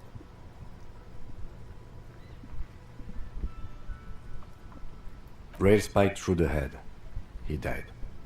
It was a workplace accident. Huh? Oh yes, the name. Good. What is it? Great. That's great. That's actually what I was thinking too. The Hanged Man. Good, strong name. We have a very good name for the case now. I'm going to start calling it the Hanged Man. It's good we sorted this out. Huh? 2 complex cases to undertake is a lot, yes. You really have to push yourself. I would not suggest it, lest you start making mistakes. 2? That's a lot. I didn't mean to say you are making mistakes, by the way. That was presumptuous of me. That's okay. We all do, sooner or later. Like a fan of gills, the checkered papers dry in your hand. The handwriting is extremely dense, if mostly illegible. You don't exactly close them, so much as distance yourself from the smelly paper. It takes about half an hour to piece one together, using AKA Leslie and Burke, AKA the public indecency drunk and the property damage drunk, is a cursed case. It has been passed from unsuspecting officer to unsuspecting officer for 10 years. On January 29, the unsolvable case made its way to you. Why you accepted it, it is unclear. Every officer, and indeed most civilians in general, know it's unsolvable. Leslie will always take his pants off when he's drunk. Burke will always trash everything. It's just what they do. It is their nature. You cannot change the nature of a man, and you can't lock them away because public indecency and small-scale property damage are not punishable by incarceration. The only way for Leslie to stop flashing his genitals to bypassers and for Burke to stop dismantling signage and rear-view mirrors would be for them to stop drinking alcohol. which, in their 40s or 50s, it's hard to tell because of their distorted features, is a medical improbability on par with you ceasing to produce the expression. You would think that, but you're wrong. Where's the fun in exposing your genitals or breaking stuff in your own home? No, Leslie and Burke are on the corner of Main Street and Perdition, because that's where the action is. Can you keep yourself off the streets? Threatening fines, dragging them to the station, locking them up in the hellholes they live in, locking them up in the station, hypnotherapy, even trying to get the local gang of Zemyaki to take them out. The Zemyaki gave them ethanol, so Burke and Leslie would expose and rampage even harder. You tried it all, and still the complaints wouldn't stop, as they hadn't stopped for 10 years. It's plain to see from the files that you, Satellite Officer JV, and Special Consultant TH had more important cases to attend to. You uncover cross-reference to several ongoing investigations, each brought to a standstill every time you drive down Main Street. Because there they are, on the corner of Perdition. And what is Leslie doing? Good, you're learning. If the files are to be trusted, that's all there is to it. That and Burke breaking things, and the fact that they're both drunk. But then again, so are you. The case becomes considerably less comic one day when Burke takes a swing at your ledger. He must have it confused with the property he likes to damage. But the joke's on him. The officer is also drunk. Way more drunk than Burke there. And let's be fair, you also have party eyes. You slam the hardened plastic board in his face, then proceed to beat him unconscious with it. In the process, the ledger sustains damage. The compartment within, reserved for permeable documents, is jammed shut. You stop your assault on the now unconscious Burke to open it, but are unable to do so. The officer began to cry, reports Leslie, who, at this point, is tending to Burke. He came at us, and at us. I think he was trying to kill Burko. While trying to kill Burko, you slowly come around. The permeables compartment is open. You've smashed it open on poor Burko's kneecaps. The good news is, Burke can't walk anymore. Can't get out of his apartment, an invalid. With Burke to tend to, Leslie cuts back on the indecent exposure. Maybe he flashes his genitals to Burke. Who knows? But both drunks are off the street. The complaints stop. The unsolved, which is also why the officer responsible narrowly escapes a disciplinary hearing. The end. Do you want to read another one? Not much has changed in the meanwhile. A bunch of sodden papers still sags from the clipboard.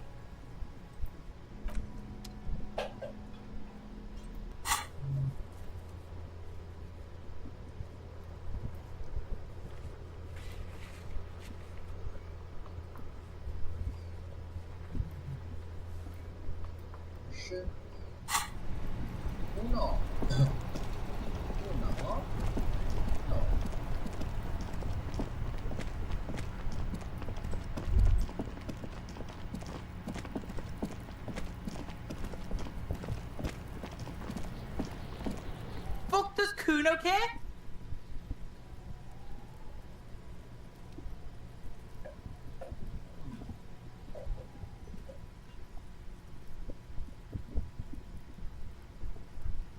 So?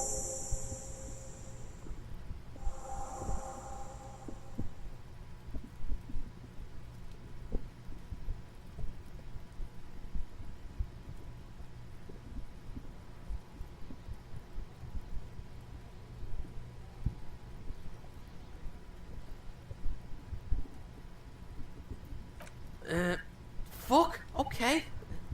Kuno's a... Kuno sent your fat ass running around like jello! Look, Pig, Kuno sent you to rough some people up. Kuno played you. That happened. Now you and Kuno should move on. You got fucked. You got fucked, Pig. Fucked bad. Of course you're gonna remember this. Now get the fuck out of here, Grief and the Kuno. After this shit, you better have something real interesting to say if you want to stay in Kuno's face. Yeah, real interesting.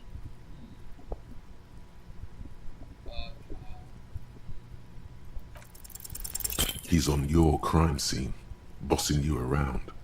And he's been here for some time too. This is where he hangs out. You have to get more out of him. He could be useful. Fuck no! What are you? Fucking mentally handicapped? Kuno, they've almost made you a snitch now. Ease off, see? Kuno always takes the bullet over the hammer. He'd rather die than work with the justice system.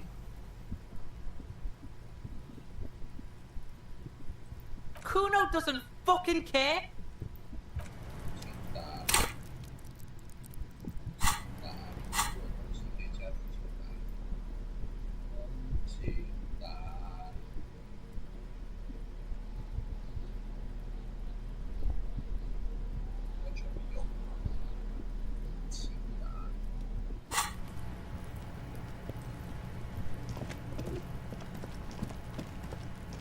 The trash container. The smell of rotten food rises to greet you.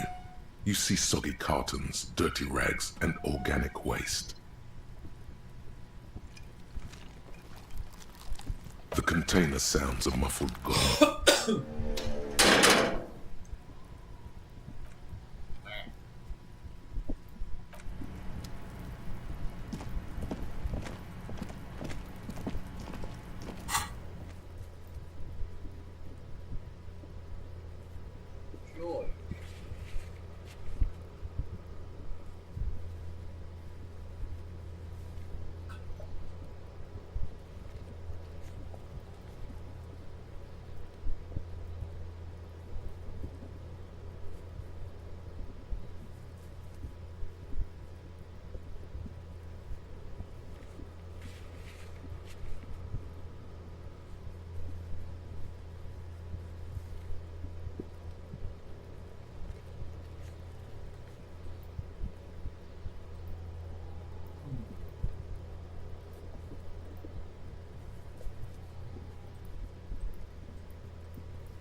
An old call box with a matrix of push buttons lists all the companies. This button looks new.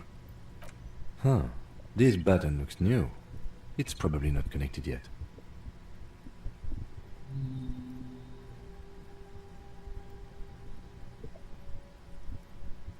Nothing happens after you ring the doorbell. They don't want to talk to you.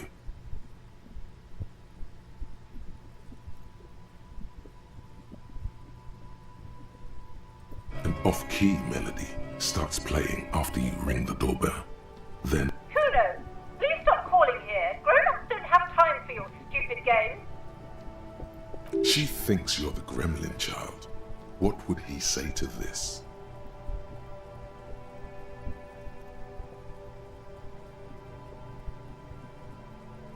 Oh, I'm sorry, officer. I thought you were... But the doorbell is broken, and the bookstore shouldn't even be on the list anymore. So I can't help you. Please don't call here again. Thanks. A single beep indicates that the line has gone dead.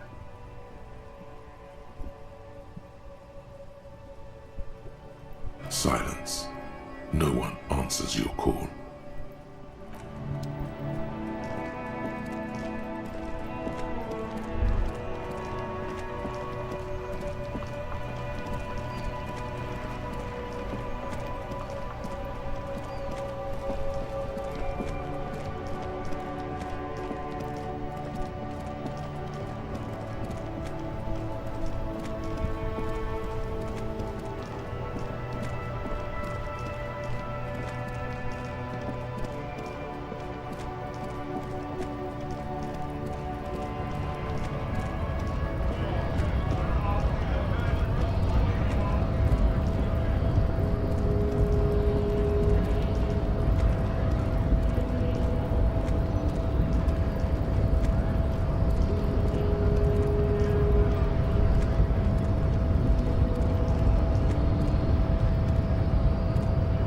unpromising race pupil returns.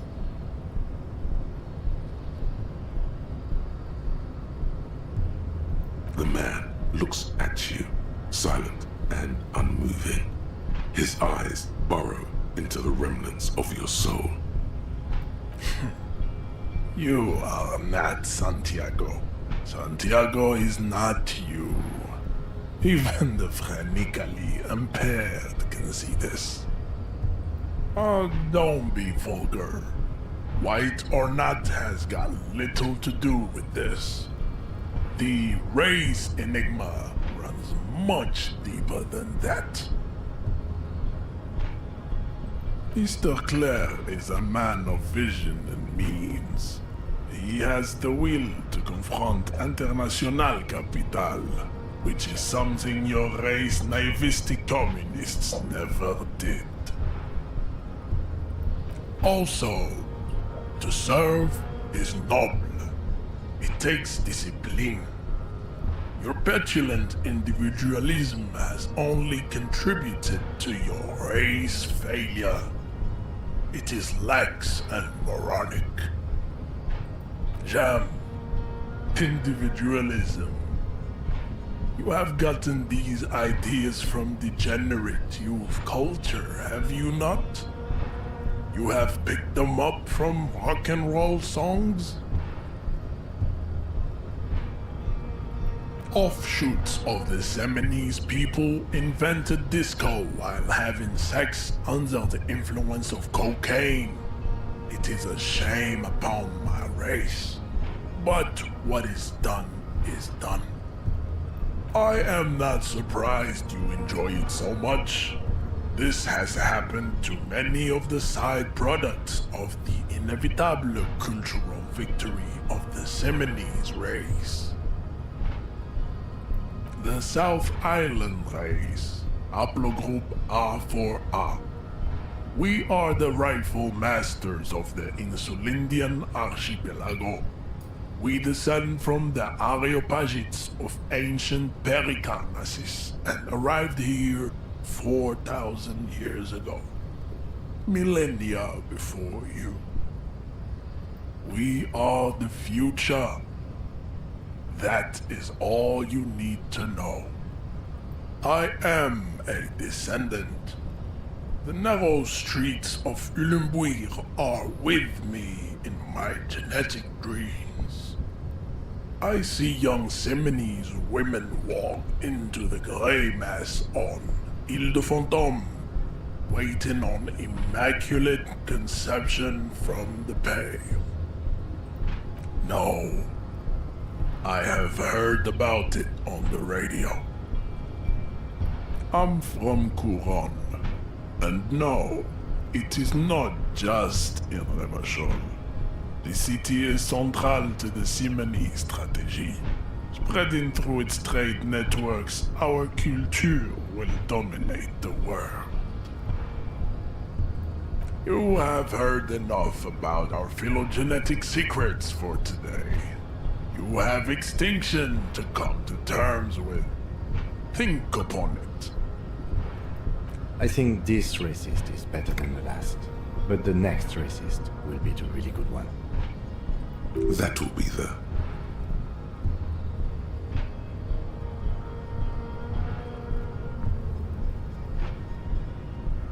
He will grant us 3 wishes. Your pedomorphic friend has quick wits, a protruding occiput, and an indented zygomatic bone. The lieutenant does not flinch. You should keep him close. The congenital defect of farsightedness does not render him a complete invalid. He still has the use of his mind. What's this? We're getting reports of normal, reasonable, temperate political opinions somewhere in Martinez.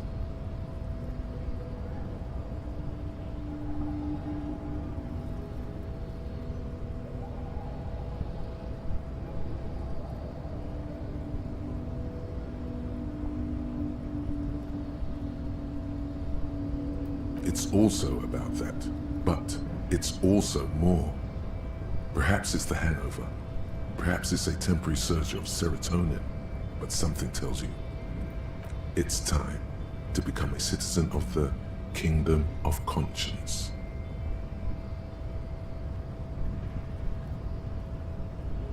It is not a place. It is a moment in time that can only arise in the right circumstances. In all of human history, it's only been achieved a handful of times. Incrementally. History's greatest catastrophes have been brought about by people trying to make the world a better place. Too quickly. That's the genius of Dolores Day. She recognized that progress is meaningless if its gains are lost because of instability. Real, lasting change can only come about gradually, increment by increment. Tisk tisk, just because you live in the present doesn't mean you have the right to place your needs above the needs of the future. You may never live to see the Kingdom of Conscience. Your children may not.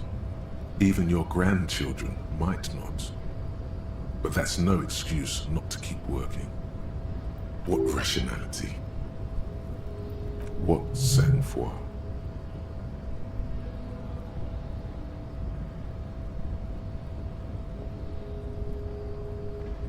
The kingdom is difficult to comprehend, and even more difficult to describe.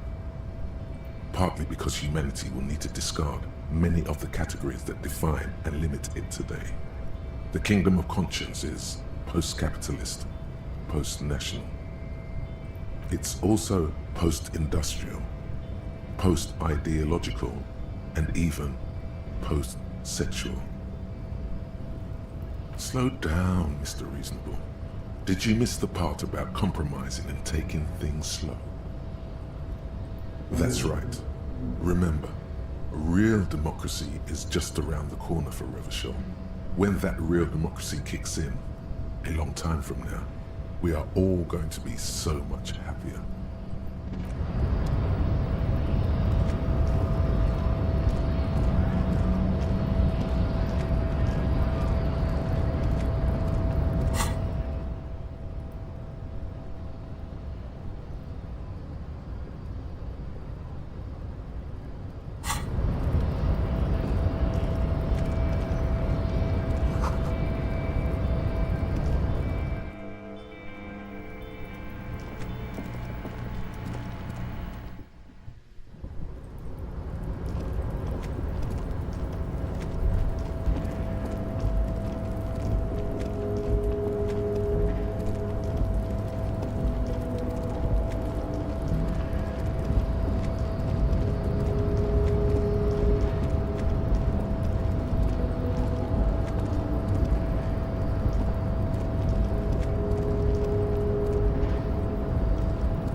Mr. Dubois, every worker...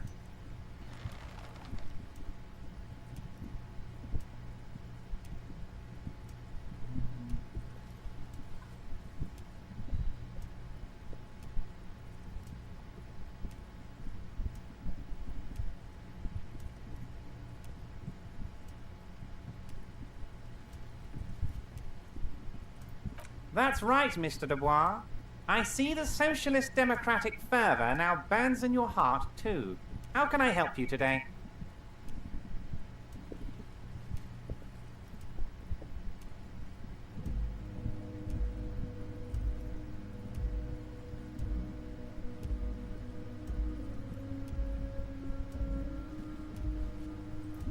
What?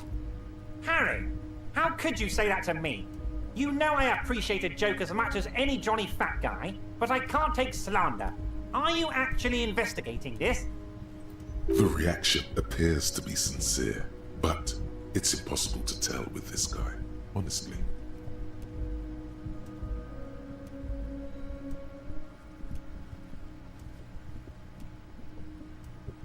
You've hurt me, Harry. Me, a friend. But you know what? I trust you, like I trust all my friends. And I know you'll never talk to me about this again, because you don't want to wound me. So do what you want, and let's change the subject. He's hiding his real reaction beneath courtesy. Thank you for your understanding. We will continue to do what we must. You too, Lieutenant. You know, I like you, but you never were my favorite. I'm a Harry guy. I'm Team Harry. None taken. Did we have anything else to do here, Harry? I'm very glad to hear that, Harry. One question. You didn't actually happen to stumble in and see what's inside the apartment, did you? He's trying to figure out if you're lying. You're right, Harry. You only had to unlock the door, which you did. So we're all good here. He was testing you, and you succeeded. Now let's get down to brass tacks. It's time for men like me and you to figure out who's killed who and why. Real police work is gonna start happening now. I promise you, Harry, this is gonna be good. By now, I'm sure you've figured out who the dead man was working for. The bad guys. Wild Pines. Sent to scare us. Another violent measure of the top hats against us flatcaps. Harry, this strike is the culmination of many, many mistakes made by the Wild Pines group. They tried to shut the strike down by sending in armed mercenaries. A security contractor? Can you imagine that? Workers standing in peaceful protest, united in the spirit of fellowship, and they send hired killers to mow us down with machine gun fire? He performs a motion as if spraying bullets from a machine gun. I'm talking beasts, hardened killers from proxy wars in Yisut, Semenine, Saramaritsa, you name it, they've done it. Raping, killing, burning villages, killing little children for the Senorita Pineapple Company, Harry. Everything they did there, they brought over here. They want to turn Revachol into a third world slum. Honestly, the only thing they didn't do is kill the village elephant.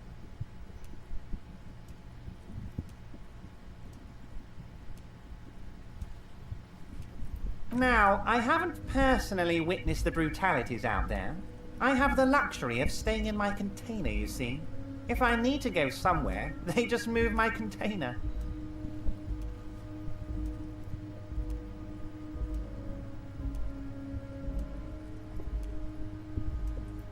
Yes, I'm an old man, Harry. My legs aren't what they used to be. They lift my office with that big crane. It's actually very fun. You should try it.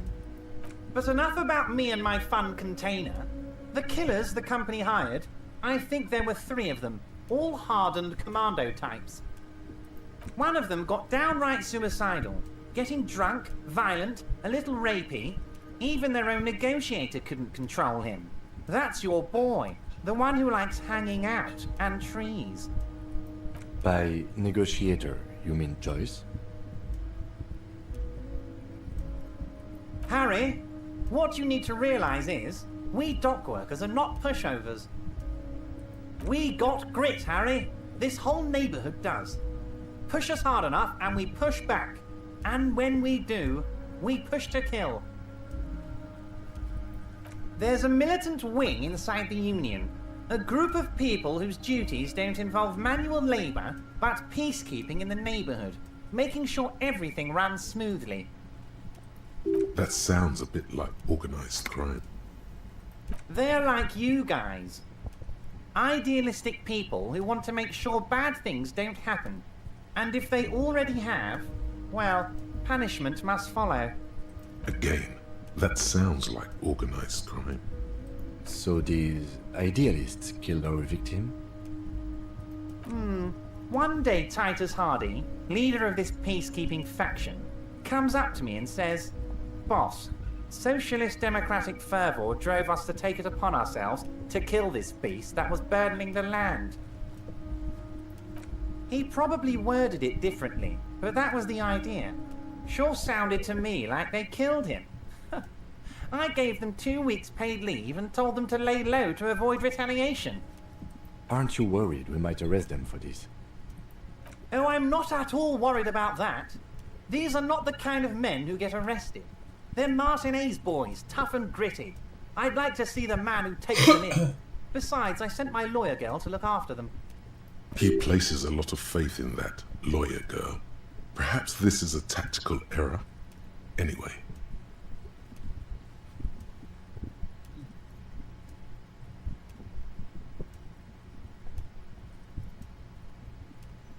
How do I know? Let me tell you about these people. That's their MO. It's what they do. Last winter, some poor workers in Terminal E went on a little strike. The company sent in Sediment, a security contractor. The strike was over the workers' right to wear protective footwear, Harry. These guys turn up and start beating people. Tell you what, Harry, I wouldn't be surprised if we got the same mercenary company, after a little rebranding. And I'm sure as hell not surprised to see an army of scabs under my gates. So you believe the scabs were organized by the security contractor? You said it. Hell, one of those guys looks big enough to take down that proverbial elephant. Boys like that don't just happen to show up during strikes. That does sound quite unlikely, yes. The big guy leading the scabs at the gate is colossal. Oh, Liz is a bright one. I paid for that law degree myself, thinking it'll probably turn her all fancy. But hell, Harry, she came back a firebrand socialist. Sometimes she scares me with her zeal. Wait, the girl by the whirling, who was keeping an eye on you. Is he talking about her? Oh, and she also really likes gardening, I hear. In March? Strange. Anyway, let's move on.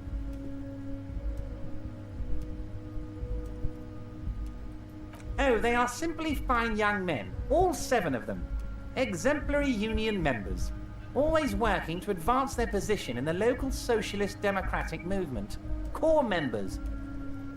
Old Theo used to run them, but things really kicked into gear when Titus took the reins and named the group after himself. Gotta love his initiative. Interesting. Who's second in command? They're almost all of them great guys, born leaders. Whatever happened, I'm sure they only had the best interests of Martinez and Revachol in mind. Work with them. Hell, interview them. But don't fight them. They really are just like you. Men who like beer, women, and some order on the streets. But of course, it's the least I can do for my good friend Harry. I'll do it right after we've concluded this talk. You can now go and tell Titus about this. See what he has to say. Also, Harry, here's 5 real.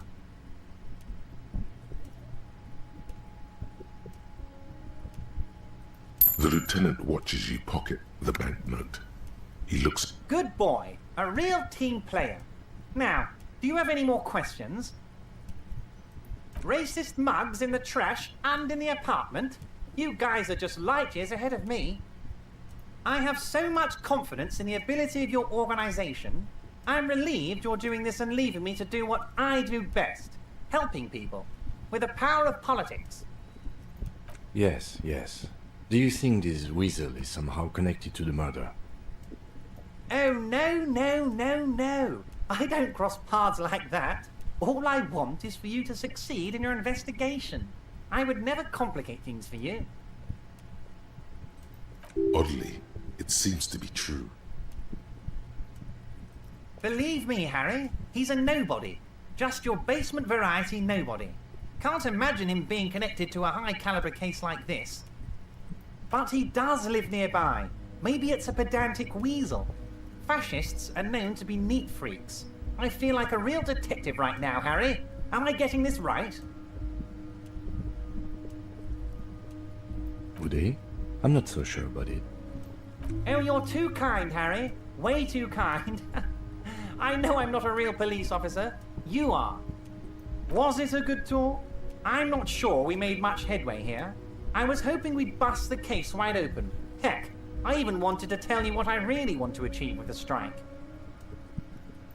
I don't know what happened, Harry. I wanted you to feel like Mr. Martinez. And of course, I also wanted you to find your gun. But it's like I can't completely trust you. Yet. Yes, Harry.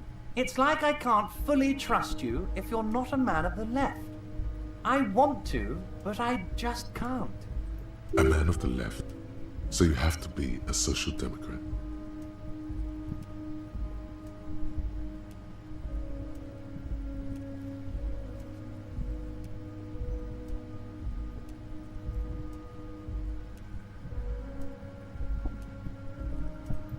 What does your heart tell you about your lost gun, Harry?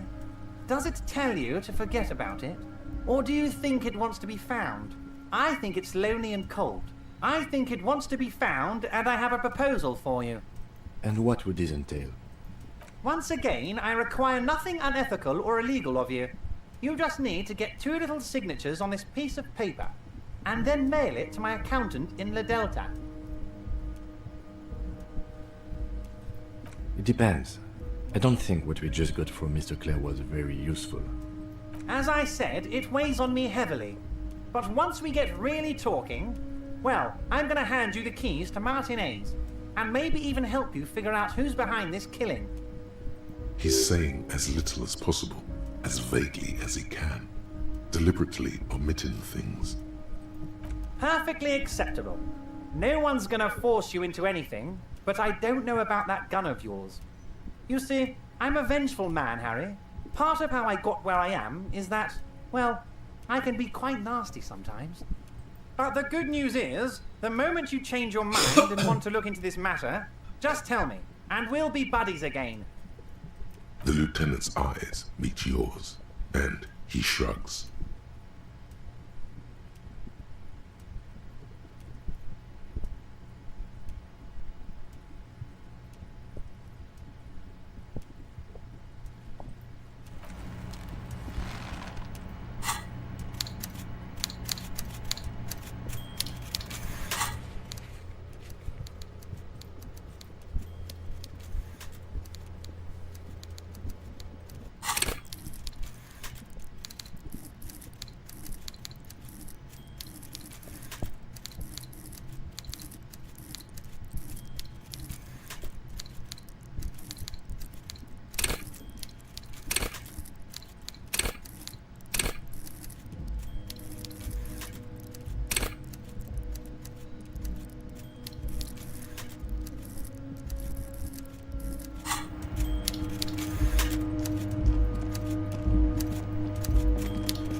Whoa.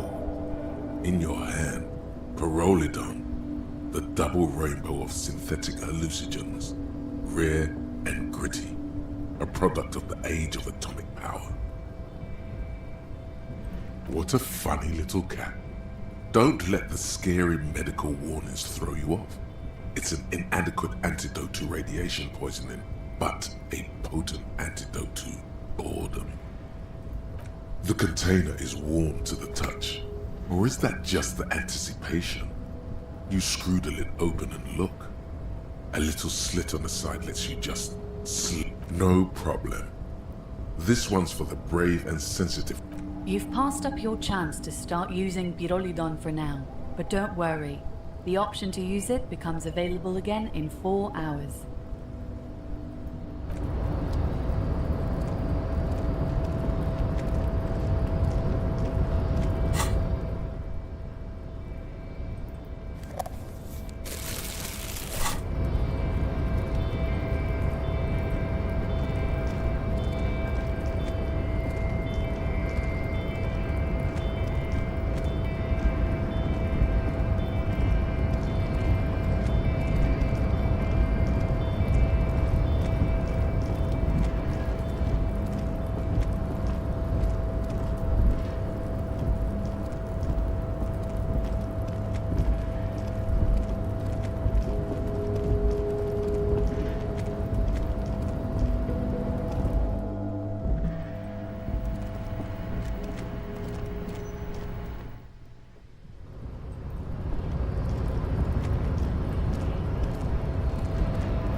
Looks like the circus left town, but the clowns are still here.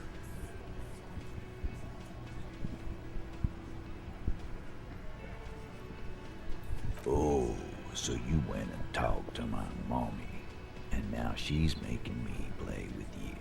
Yes. And what's gonna happen if we don't? You're gonna go and tell on us? Yeah, I heard him. The fuck do you think I'm doing here? You'd have your ass handed to you if it wasn't for the boss man's word. Let me state this very clearly, Capo. Hello, officer. I'm Titus Hardy, and these are my boys. Hardy boys. How may we assist you? But having Everard back you up like that did seem to have some effect. Again, just get the dead guy's autograph, since you're his biggest fan. Good one, Titus. How many people have you sent to the Shays? Ever felt remorse for them? Chaise électrique is the method of capital punishment in Revachol under the Coalition. During the suzerain's reign, it used to be the firing squad. Or send them to Reunion to rot. For 20 years. For life.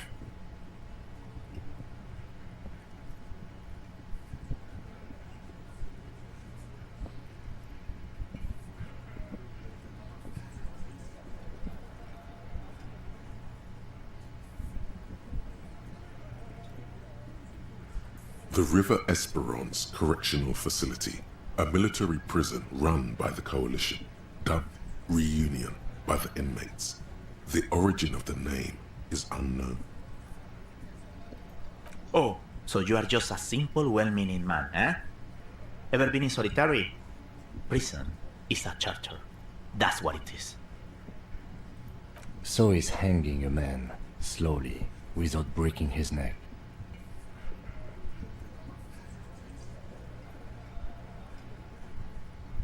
Yeah, lawman. Why don't you?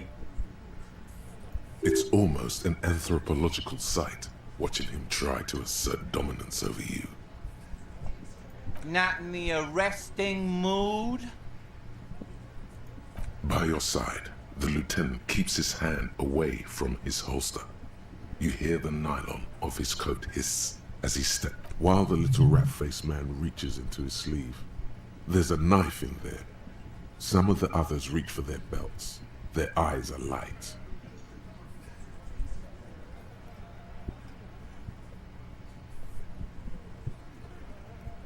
Look, coppers, I know you think you're doing your job here, but there are 7 of us, and 2 of you. That's an Easter 50, a Ziemsk-made monstrosity. It'll blow your head clean off. Almighty God, even Dick Mullen only has a 45.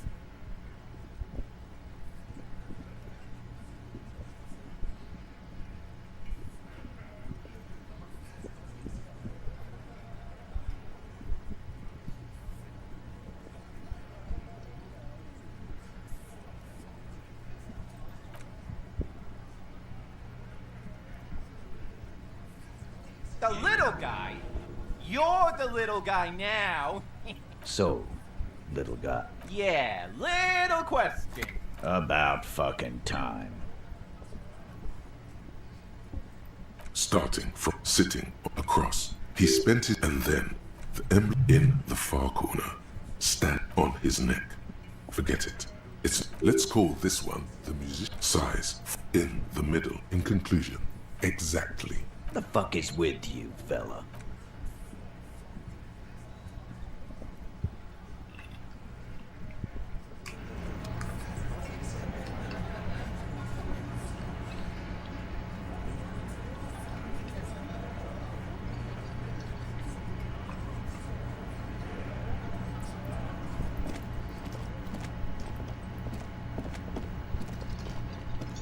Can I help you? Got the 20 real? Good. You got the room for the night, but remember, you'll need another 20 real tomorrow.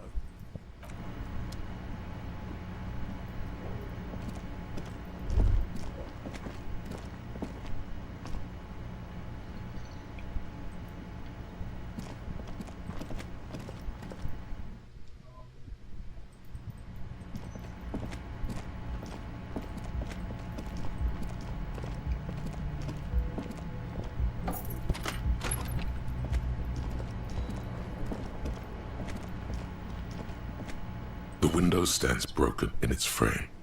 Cold wind blows in. The shards face outward. Whatever broke this window came from the inside. A fine web of scarring covers the back of your right hand, but none of it is recent. More likely a projectile than a held object. There are no fragments on the floor from pulling a tool back in after impact. It is too large for a bullet, yet too small for a piece of furniture. You're looking for something heavy and larger than your fist. The shoe you found on the balcony fits the hold almost as well as your foot. It would have also been heavy enough if thrown with force. Congratulations, you smashed the window with your own shoe.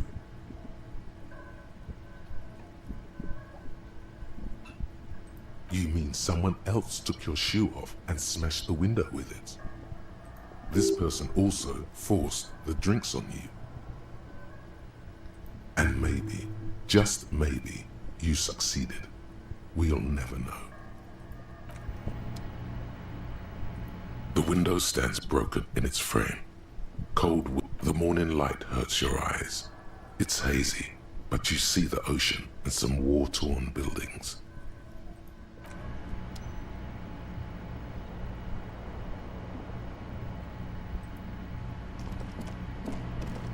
A mirror hangs on the bathroom wall. In it, your face, adorned with the expression.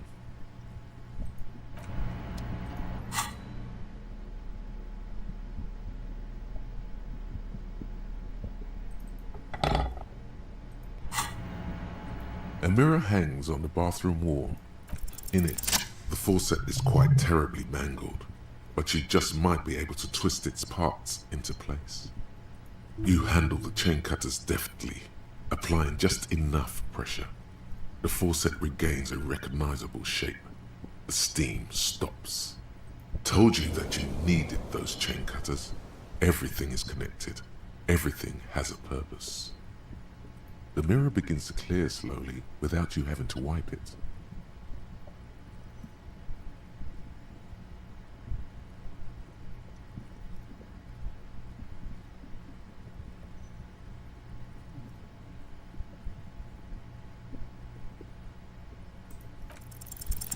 It's too late. Like an image on film. The expression belongs to your primary motor cortex. It would take a minor neurological miracle for you to cease producing it. A mirror hangs on the bathroom wall. It's barely covered in steam anymore. It's your fate